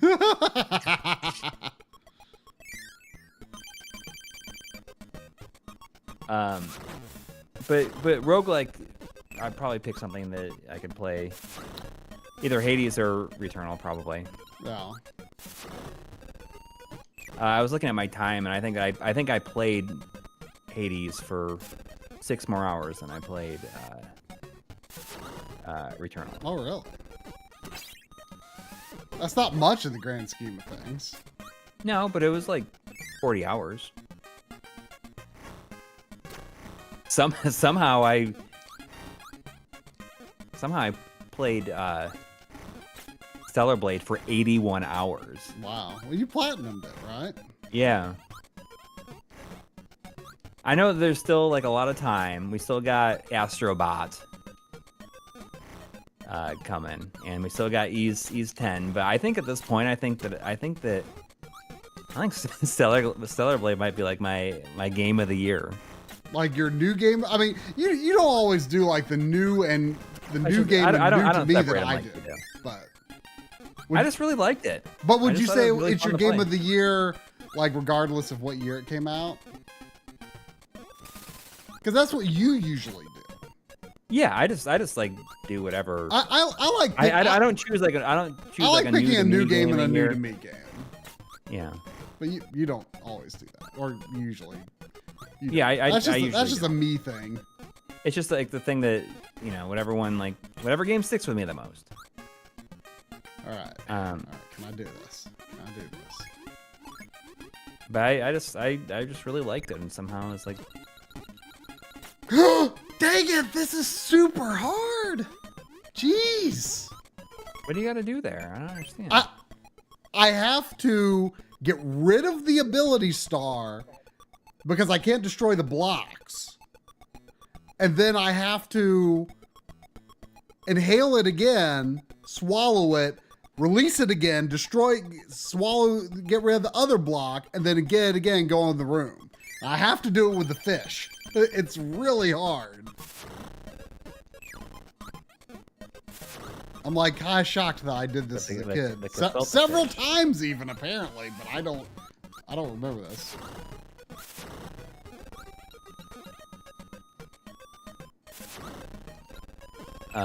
Like I definitely. But I mean, does Astrobot come out on the 6th? It's Friday, I think. Okay, so it comes out this Friday. I think it's Friday. I don't know about did you order the controller? Yeah. I'm not. Did you? I think I did. I think it was. What was it? Was it? I got a thing saying it was processing. I don't know if I can bring myself to use it. You know what I mean? Like I just kind of want to put it up there and just have his eyes looking at me. I mean, for now at least, you know. I'll use it. I can't not play Astrobot with it. I feel.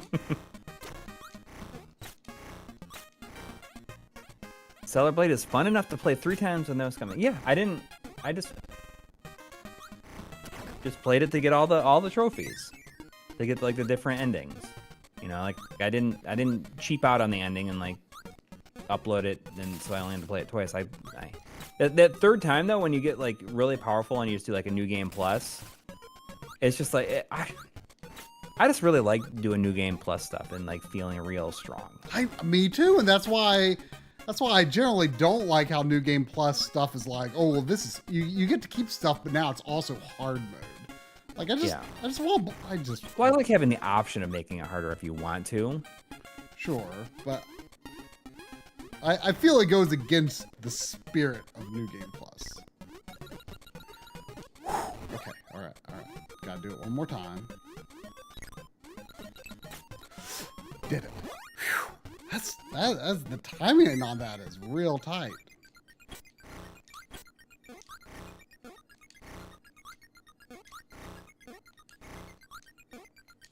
Like, I mean, much like Mario 3 in the frog suit, like fish is definitely hard mode. All right. I didn't do any of the like I know there's like some summertime stuff in Stellar Blade, and I don't know if I would have to play There's through it to different at least get seasons? back to like through the opening area at least before I could get like any of the stuff that unlocks for that.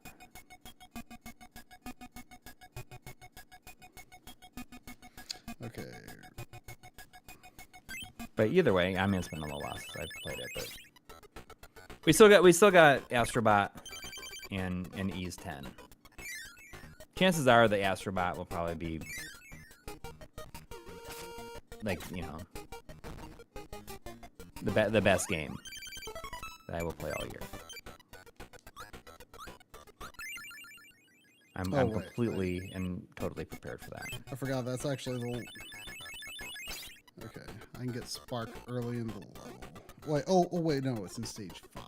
Okay. Are you playing Astrobot on day 1 though? Oh yeah, 100%.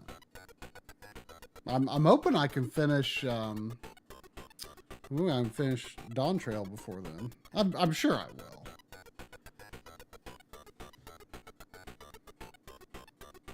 Do you think that you'll finish a single other game on your pledge list? I think so. I mean, after Astrobot, there's Zelda at the end of the month. But I mean, after those games, I'm not sure if there's anything else that's like really calling to me. That's in terms of new releases. I will beat something else on my pledge list. Yeah, I really feel like I need to finish Landstalker. Oh yeah, you should get back to that. You were doing good, I thought. I know. Maybe I can finish that this week. Yeah, you should do it. Okay, let's see. In the auto destroyers I can do room, that use this Spark to reach the very top, past the first exit door. Use Spark and Rick to destroy ability. Okay. Okay. I can't believe Astrobot's out on... For some reason, I was thinking it was out on the 26th. But no, so Ease 10 is the 25th of October. Kirby's face here.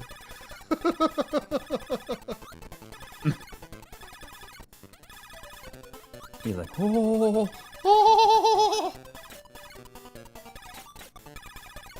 Okay, so Landstalker is the thing I'm playing this week.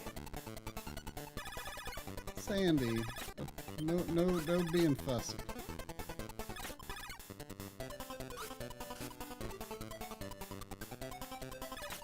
I feel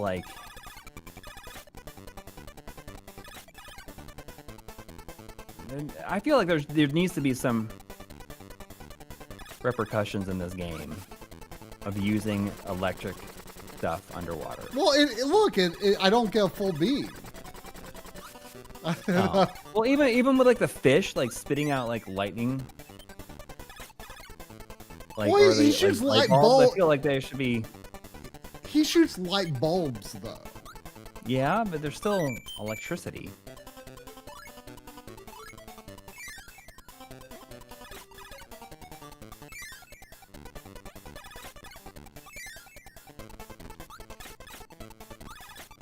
Tomorrow's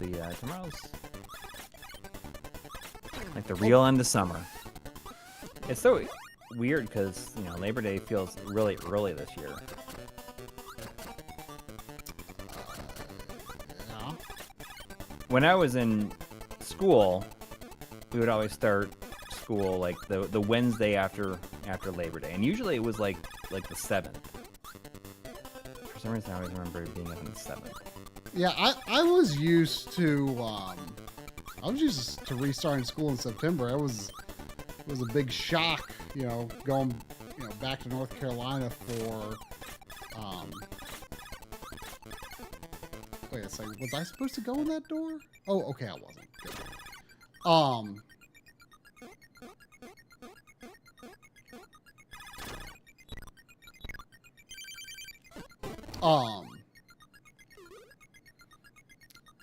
you know, because sometimes school would start around my birthday. Hmm. And I wasn't a fan of that. All right, what do I need in the next? It was always off for my birthday. Never had to worry about it. All right, we gotta go fish again. What you doing, Bean? Can you come over here? Can you come hang out? All right, and what do we need? Obtain ice.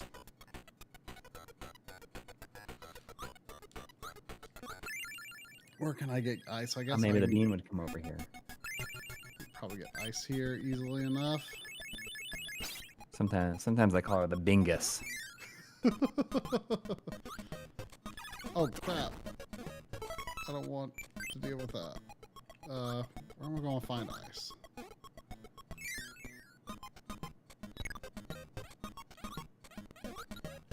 The old Bingus bean. Oh crap! Or sometimes I call her Shabingus. This doesn't seem like a good. This is not where I want to get ice.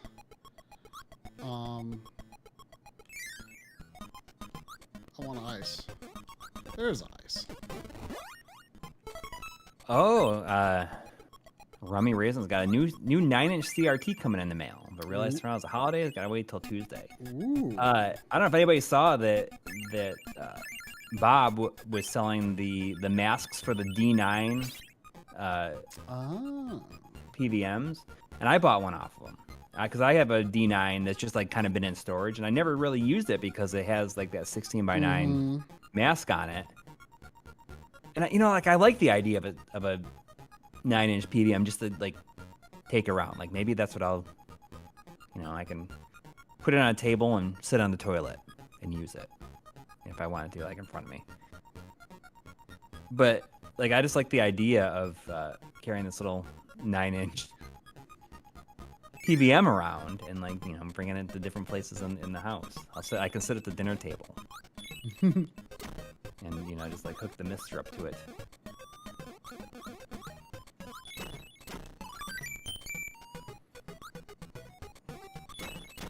This is definitely a toilet TV. A toilet TV? Yeah. Oh, as I was saying, use it on. You could put it on a like a TV tray when you're on the toilet.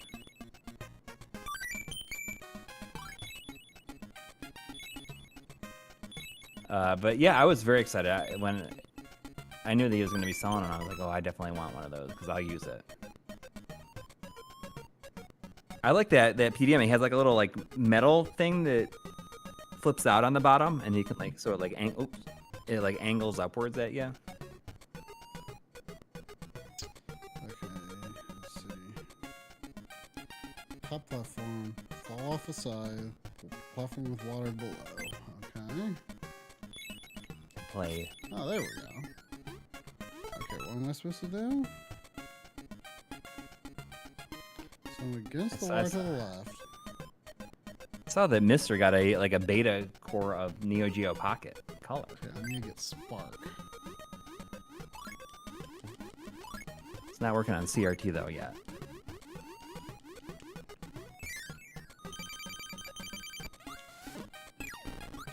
The Butler Saw O-Vision gaming monitor. It's like a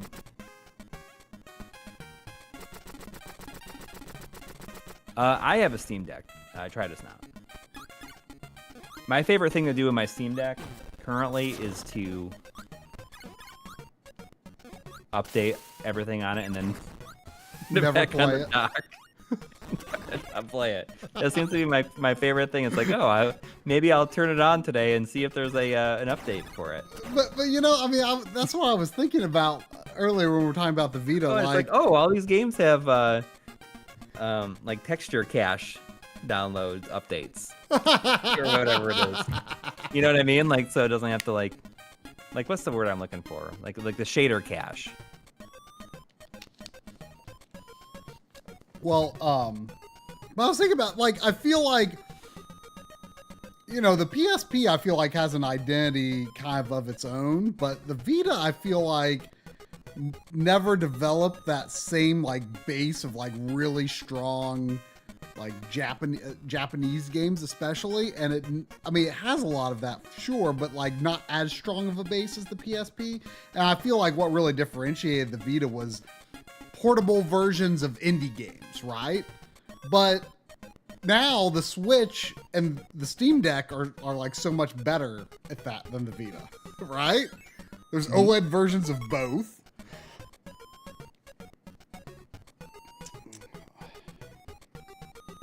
Is anybody who has a Steam Deck?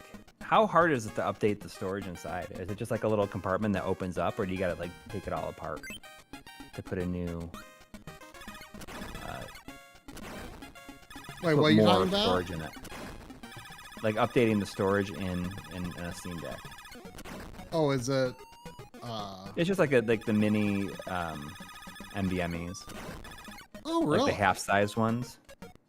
That's cool. I mean, you can put SD cards in it too. But if you wanted to update the storage internally, it's just a. That's nice that it's easy to do. I didn't know that.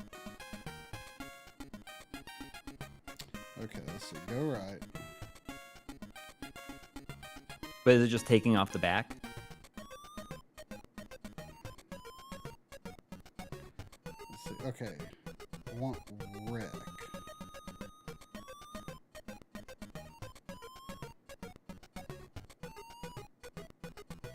With newer versions, do they make it more easy, Oh my gosh, this is more super possible to complicated. add to? Is there already one in there? Like, if you add more storage to it, is it adding more to what you currently have, or is it replacing it?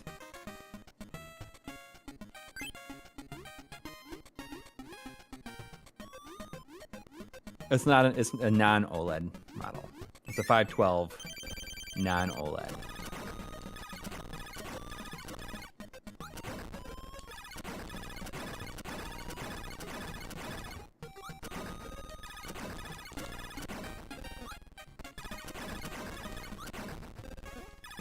Okay, so yeah.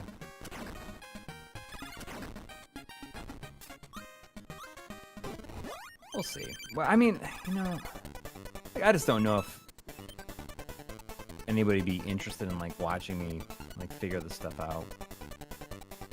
Like I was like, oh, I was thinking about doing like a little video about, like, on my Xbox, I was going to replace the internal hard drive that I've like put in there with just an SSD. And I feel like everyone's saying, oh, the process is really easy to do that, but I can't find like anything specifically on it, like a video on it. Like, I should just see how it goes and see if I can make a video out of it. Okay, so I take Coup and then I just want to update or upgrade the hard drive or the internal drive on an original Xbox that is soft modded to an SSD.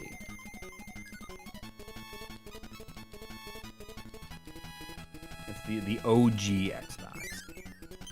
And I put a 1 terabyte in there, and I just want to replace it with a 1 terabyte SSD that I have.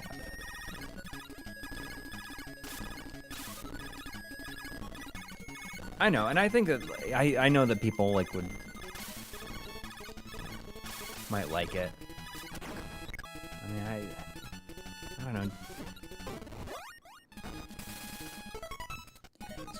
I go through these little spurts of like thinking, oh, I should do videos on this, and then there's other times where I'm like, I don't feel like doing a video on anything, and then there's other times where I feel like I want to do a video on everything. The first door that appears. And it feels like the times where I don't want to do a video on anything is like the dead of winter and like the dog days of summer. And then the rest of the time I'm like, oh, well, maybe I'll want to do videos on everything. Why don't you do a video on you doing nothing? You know, how about me just like sitting in my... How about just a video that's just a camera pointed at me watching a movie or something like that?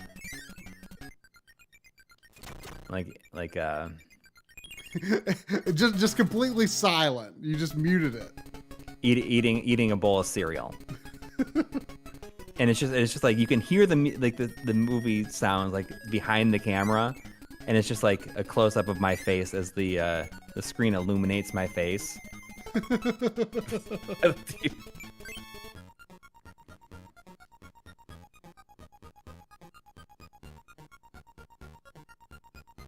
Yeah. PS5 Pro. Like I don't care. I don't even care what it does. I just want to know if it has a flat bottom. Right? I mean, that's what that. You know, Zane's dad is saying. I'd be super excited for a PS5 Pro that was shaped like a box. Like I don't care what it does.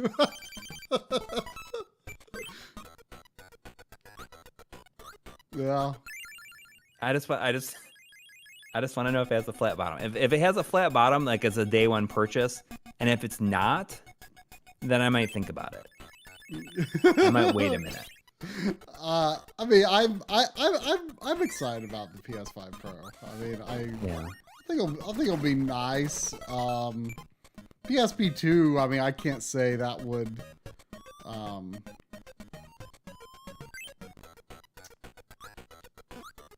I mean, Vita is PSP 2, so it's hard to imagine like another Sony handheld really capturing the magic again. Mm-hmm. Red Wolfie is saying, I watched Coury go on Hot Ones, and I've been kind of feeling a little bit nostalgic for the time when we would eat like hot sauce stuff like on the stream, and maybe we should. I don't think my bowels can handle it no more. I'm getting old. Come on, I'll do it then. Yeah, I mean, my kids have never seen like the video of me doing the one chip challenge, but like my kids like love to tell people at school like my dad did the one chip challenge. Oh yeah, it's like someone said, oh, and he did it, and he's still alive. I mean, it's like banned now, right? Yeah. I mean, the one chip challenge was like the worst, but I mean, I would totally do like just like hot sauce on food.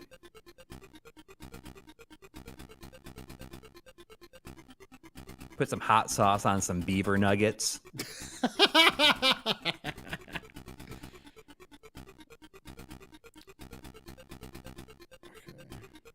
It has killed a few people. I mean, my favorite thing to say, like, no, I didn't die, but I almost pooped my pants. I love to tell them. Love telling children that I almost pooped in my pants in front of a live audience online. But I should reach out to Sean Quinn, see if he's like has any hot sauce ideas, because he was like the hot sauce. He was the one feeding us the hot sauce. He's the purveyor of hot sauce. This next sticker should say, I didn't die, but I almost pooped my pants.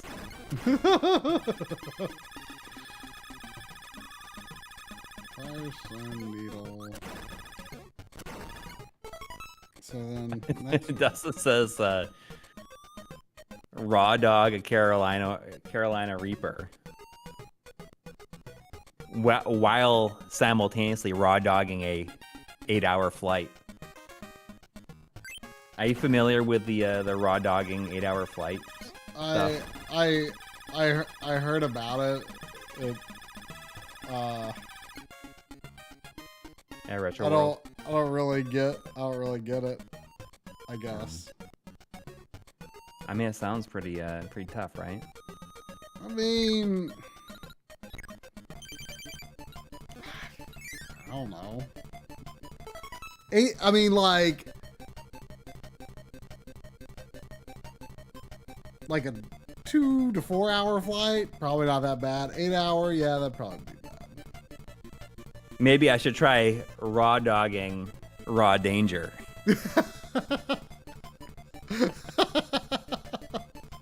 what we're doing next time. We're gonna raw dog that raw danger. Firestone. There's something about the word raw that is like I like.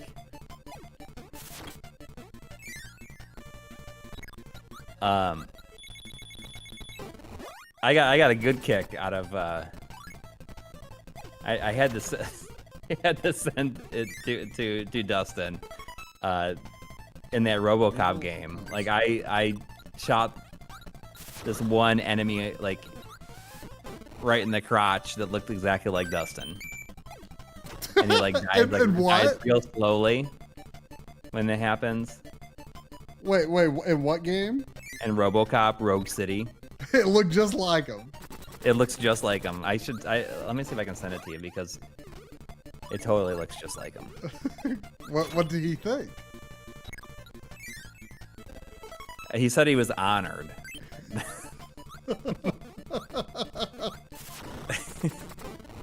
I'll see if I can find it here.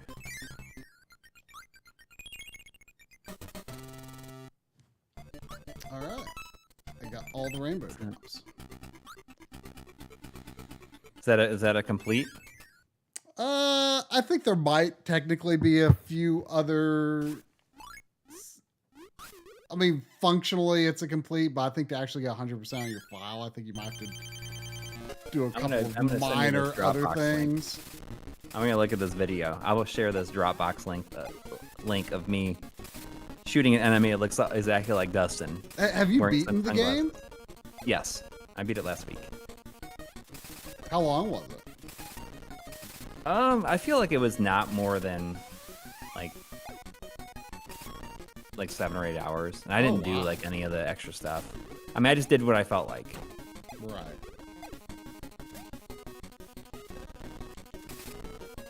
After you beat King DDD, I need you to look at that link. Well, what? No, I need you. You need to look at it because it.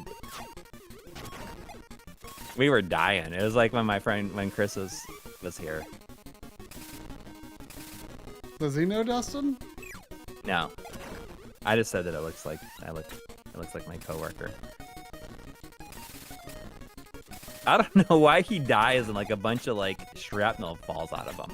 I mean, I could definitely see someone who looks like I could definitely see someone who looks like Dustin being an enemy in RoboCop. Yeah. All right, let's look at this. Actually, can you send it directly to me on Discord? It'll be easier to look on my phone. I did. Oh, you did? Yeah. All right, let's take a look here.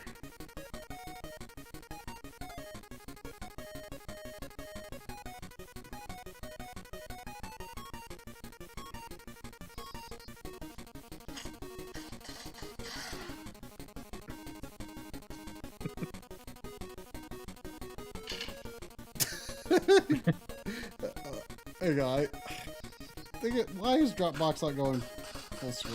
I'm trying to make it go full screen. I just like how he dies so slowly.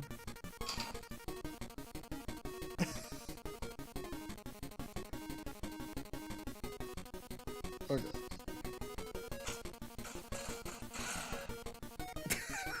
You're coming out. He's like, ah. He looks like he like farts blood when he dies. I know. I don't know. I never noticed that happening. It looks like he farts blood.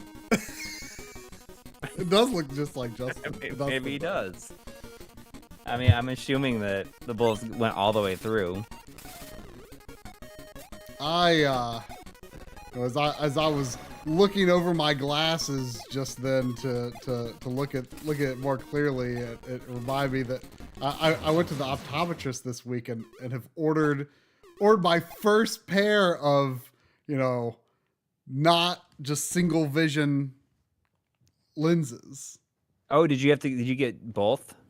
Or I mean, did you get like a It's not bifocals, but it's I always there's two types. There's I think it's the progressive lenses are the ones that there's also the ones that is it transition lenses that like turn to sunglasses outside? Yeah, I don't want that. I want the ones that I got the ones that, it's far away at the top and close up at the bottom.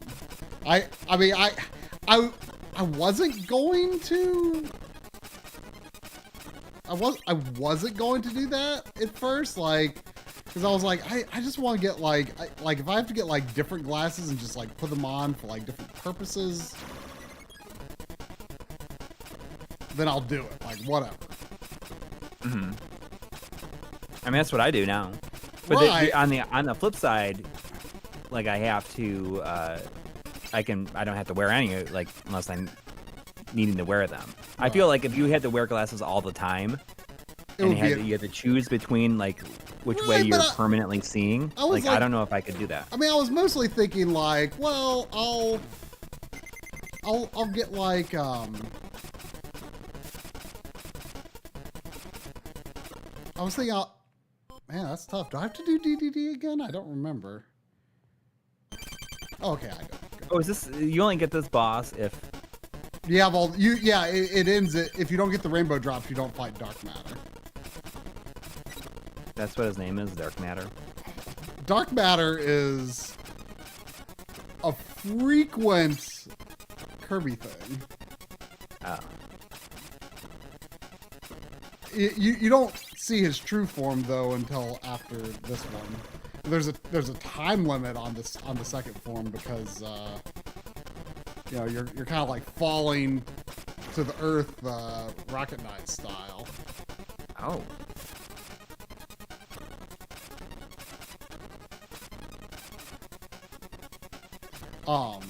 But anyway, yeah, I was thinking like maybe a pair of glasses that's just like traditional bifocals. That's like intermediate computer distance and also like close up like on bifocal.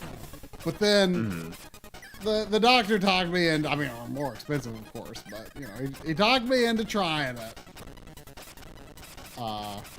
So I'm gonna try it. I don't since tomorrow's a holiday, I don't know what day I'm gonna be able to pick them up, but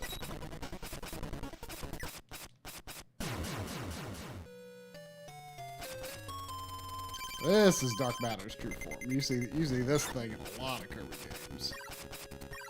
Oh, it's the eye. Yeah. Yeah. I know that.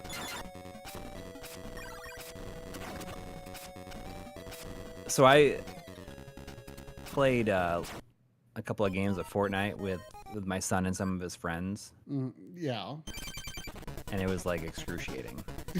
I mean, you Well, it told was me also, you'd like, done it hilarious before, at the same right? time. Yes. I felt really bad because I thought that like one of his friends, I thought it was like after the fact I was like, oh, was that your friend's like little sister playing? I thought it was like just had a really high pitched voice. Yeah. But I thought it was very funny. Like the he's when he died. Not my son, but like his friend. He said, "Oh, I got pieced." Is that? I guess that's the thing. So like I'm wondering, is that like PIECE or PEACE? I feel like it. Like he didn't really know. I asked my son about it, but I feel like it's kind of like a peace out type. Like thing. yeah, like I was wondering, is it peace out Yeah, or like you got like a piece as in a gun? Right. I'm pretty sure that it's like if it's not like a peace out thing, like I don't know how it's not a peace out thing. You know what I mean? Like I don't see how it would get there. So did your son say yes? This is a thing people say. But he didn't understand it. When I was like, what did he mean by that? Like, did it mean, like, what did it mean? Mm-hmm. Right? And yeah, or rest in peace, maybe. But I mean, that's the same thing as like, you know. But I thought that was so funny. I had to like write it down, and I don't know, just something about it. It was very funny to me.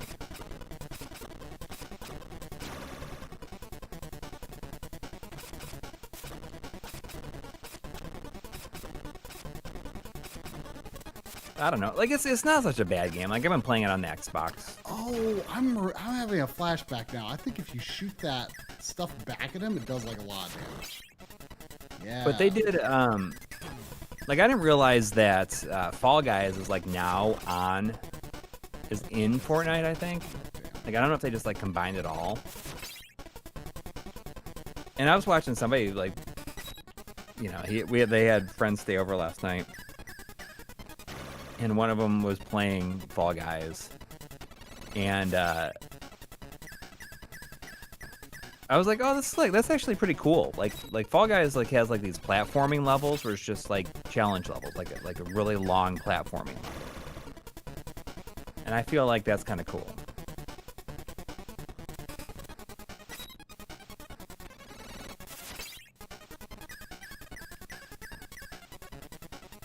Yeah, Fortnite. I mean, it's totally fine.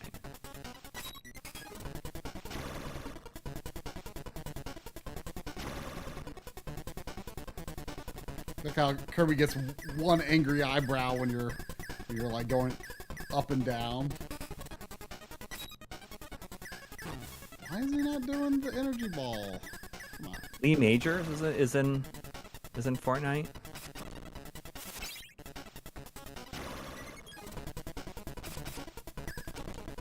I feel if he is, it would be great if he had a like a Santa Claus type outfit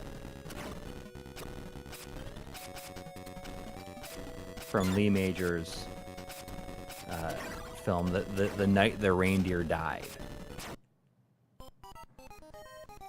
Man, I don't remember really what to do on that part of the fight. He is. You know, I watched Fall Guy yesterday. My wife and I watched it. I thought it was awesome.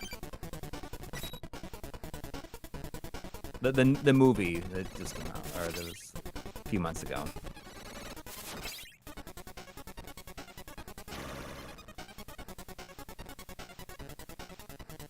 It's on Peacock right now. It's good. It's good. It feels like almost like probably like an 80s action movie where, you know, it's just like a high concept, nothing crazy happening. What is it? The Fall Guy or Fall Guy. Just like a good old school action movie. Yeah. What is the high concept? He's just like a movie stunt man.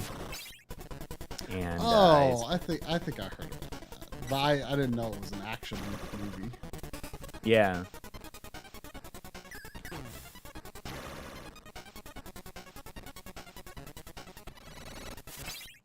I didn't realize it was supposed to have a relation to the like the show, the old show. I thought it was very good.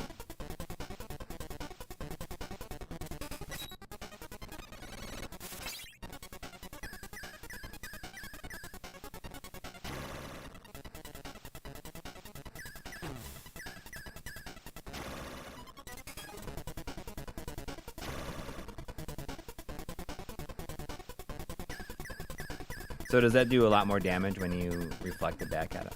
Yeah. I forget if does anyone remember if the second form has a way to do damage quickly? Like I have flashback to remember, like, oh yeah, shoot the thing back at him. I can't remember if there's anything similar here. But you kind of gotta take what hits you can on this form because there's a time limit. That's the part I do remember.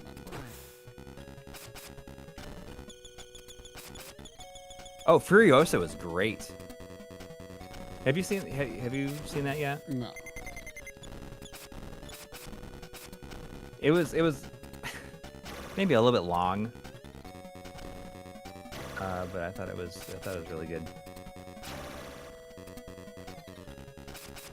This was quite a difficulty spike, though. Yeah, it's a lot harder than I remembered. Well, I mean, you have to do a lot of stuff to get to this point. To get all the rainbow drops and everything. Yeah, you have to do at least 2.5 hours worth of playing the game.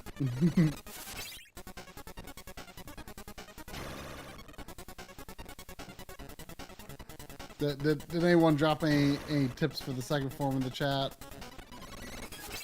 I feel like I remember just wailing on him, but I mean, obviously there's times where you gotta be careful too. Well, I feel like you have to because of the time limit. Like, I think the tip is be careful on the first form. I'll just go at on the second. Just hit the crap out of them. Yeah, that's kind of my memory. I mean, I remember doing this fight a bunch as a kid. So, I mean, I definitely beat the game several times.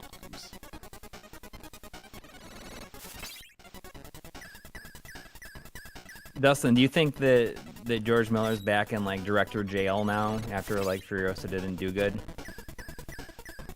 Like, it's still awesome. But it's just too bad that. I mean, doesn't he just do what he wants? I mean, no, I mean, it took him the gap between Beyond Thunderdome and Fury Road was what, like 30 years?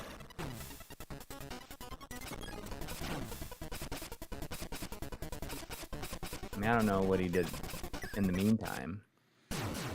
yeah, but then again, I mean, he's like you know, super old anyway, right? Like, I mean, yeah, that's what I mean. it's hard to imagine him like having much of I mean, I think, and it will, like, you know, like that'll be another example of a movie that does like numbers on, you know, he says home video and on digital, but at the same time, like, I don't feel like it has the level of rewatchability that Fury Road had. Then again, I've only watched it once, but I know that when I watched Fury Road, like I wanted to watch it again, and like I don't feel a desire to like watch Furiosa again.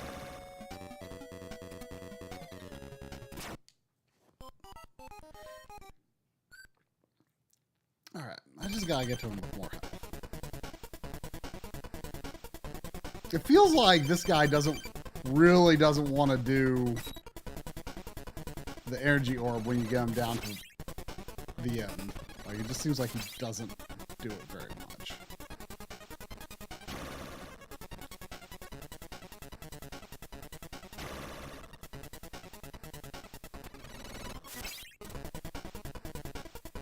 Yeah, the script ready to go for the Wasteland. Is that like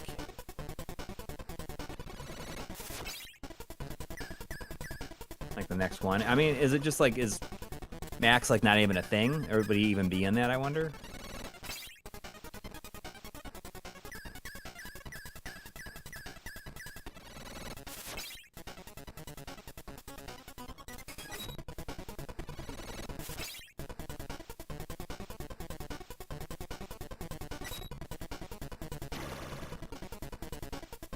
Good thing you don't have to do the whole fight with DDD. I know, that would stink. Look how there's a few pixels on the rainbow drop ability icon down there that don't work. They don't I wonder work. if there's like a limitation or something like that. I wonder if it's just the way that the art was originally drawn. That they couldn't really colorize it? I don't know. I mean, this is a crazy good colorization. I'm very impressed.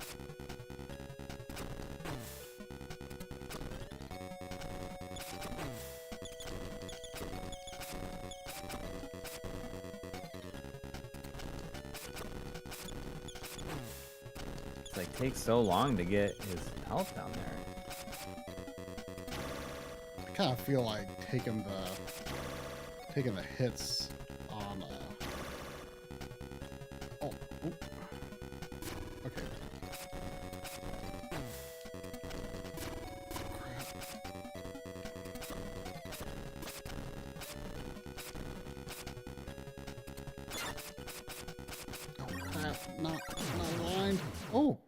Wow, I thought he had a lot more to go.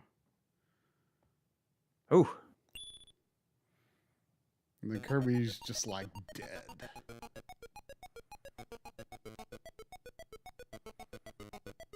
I don't He's just remember like- what the ending's like if you don't get the rainbow drops.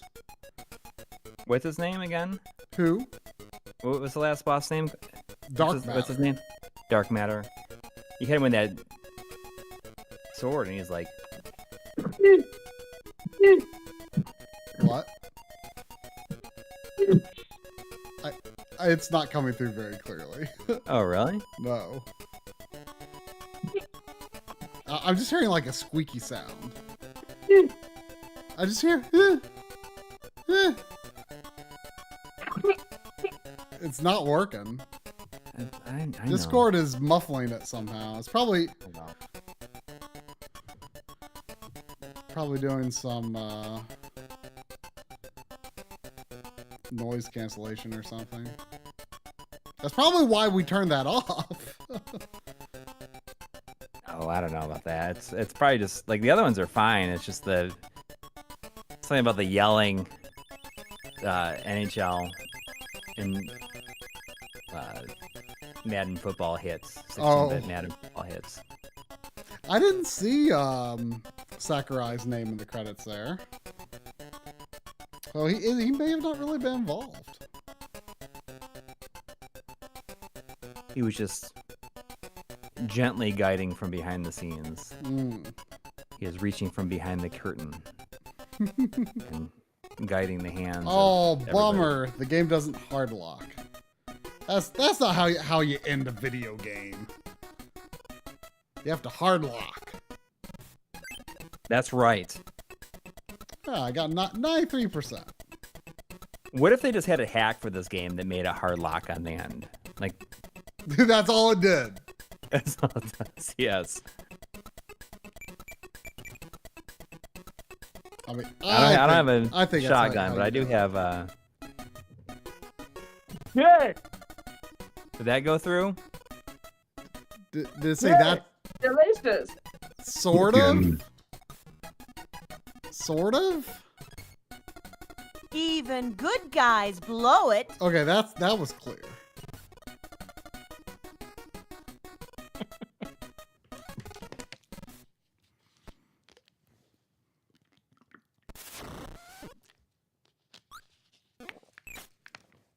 Well, Yes. as much as I love the Super Game Boy support in this game, I will with just imagine I have the ability to put that try approved badge in the corner there.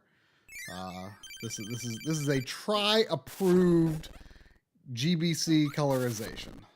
I feel like we need to start doing I need to make one. Like you have the one that looks like the Nintendo seal of approval. Can I have one that looks like the Sega Genesis seal of approval? Sure. I mean, I wasn't necessarily trying to make it look like the Nintendo seal. I know. I mean, if Well, I I know, but I wanted understand it what to, you like, do if I wanted to, I could make it much more like that. Maybe it could just be my head with those sunglasses on. Oh yeah. Could it be my head with that? And it's like the Sega Genesis. Like the seal one of where you're approval. like pulling the glasses up. No, it's just me like this. Oh And yeah, sideways. yeah, that one, yeah, absolutely. I mean, I feel like that's That's the way to go. It's got to be. Hang on.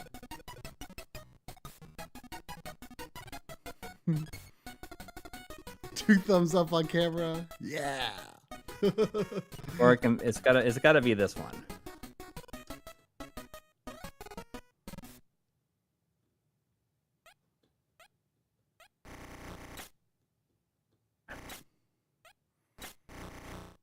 The mileage that we got from those Vitra glasses. I know. It's brought us so much joy. You hated it so much when you initially released it. You hated the video.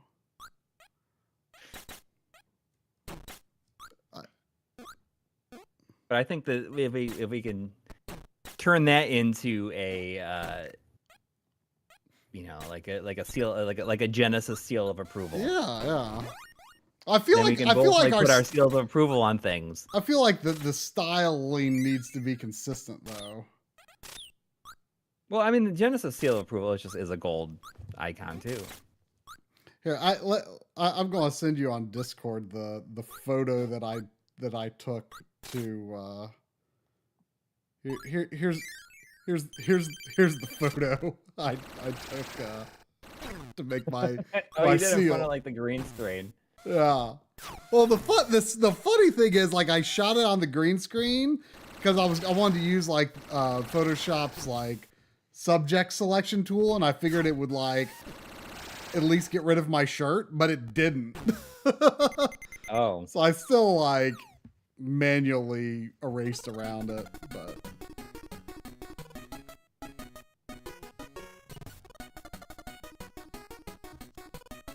That green Long Island shirt looks better than the black one I got. Oh yeah. Which one? Wait, which? I got the Genesis one. Oh, I mean, that was the one I wore.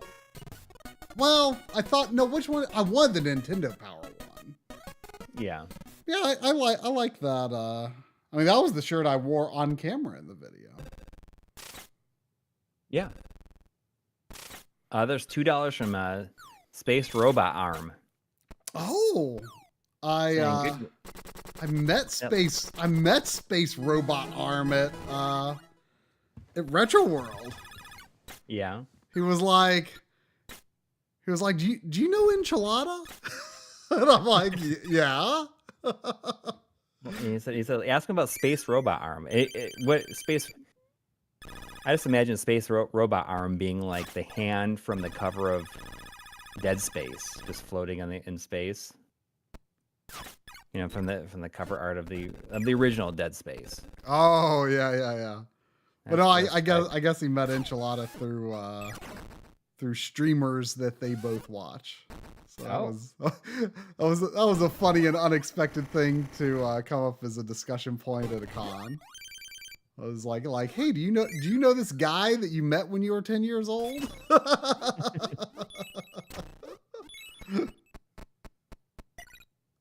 Heck yeah. Well, is that gonna do it? Yeah, that will do it. Had a good time. I'm finally glad I actually had the time to do this on stream. I'm glad I was able to get through the whole thing too, even the rainbow drops. I'm sure I must have looked up help on getting some of those rainbow drops back in the day, because some of those were really hard. Oh, by the way, Space Robot Arm said good game. That last boss was insanely tough for me. Yeah, it was tougher revisiting that boss than I expected. Like that kind of feels like one of the tougher last bosses that I would have beaten at that age, I would say. But that's kind of how, you know, after Kirby's Dream Land, that's kind of the direction Kirby games started going, where like they're pretty easy for the most part, but if you want to do that something a little extra, it's actually surprisingly challenging. Yeah. I know the cover of Space of the Space is a human arm, guys. That's the first thing I thought of when I heard like a space arm. Space human arm. Yeah, space that's just like the first image that I thought of. All right. Well, good night, thank you for everybody who everybody. donated, and I hope everyone has a good week ahead of them. If you're in the U.S. and you have tomorrow off, hopefully you have a nice Labor Day, and you know, if you got some kids going back to school after Labor Day, good luck. And all right. see everybody next week. Good Take night. care. Good night.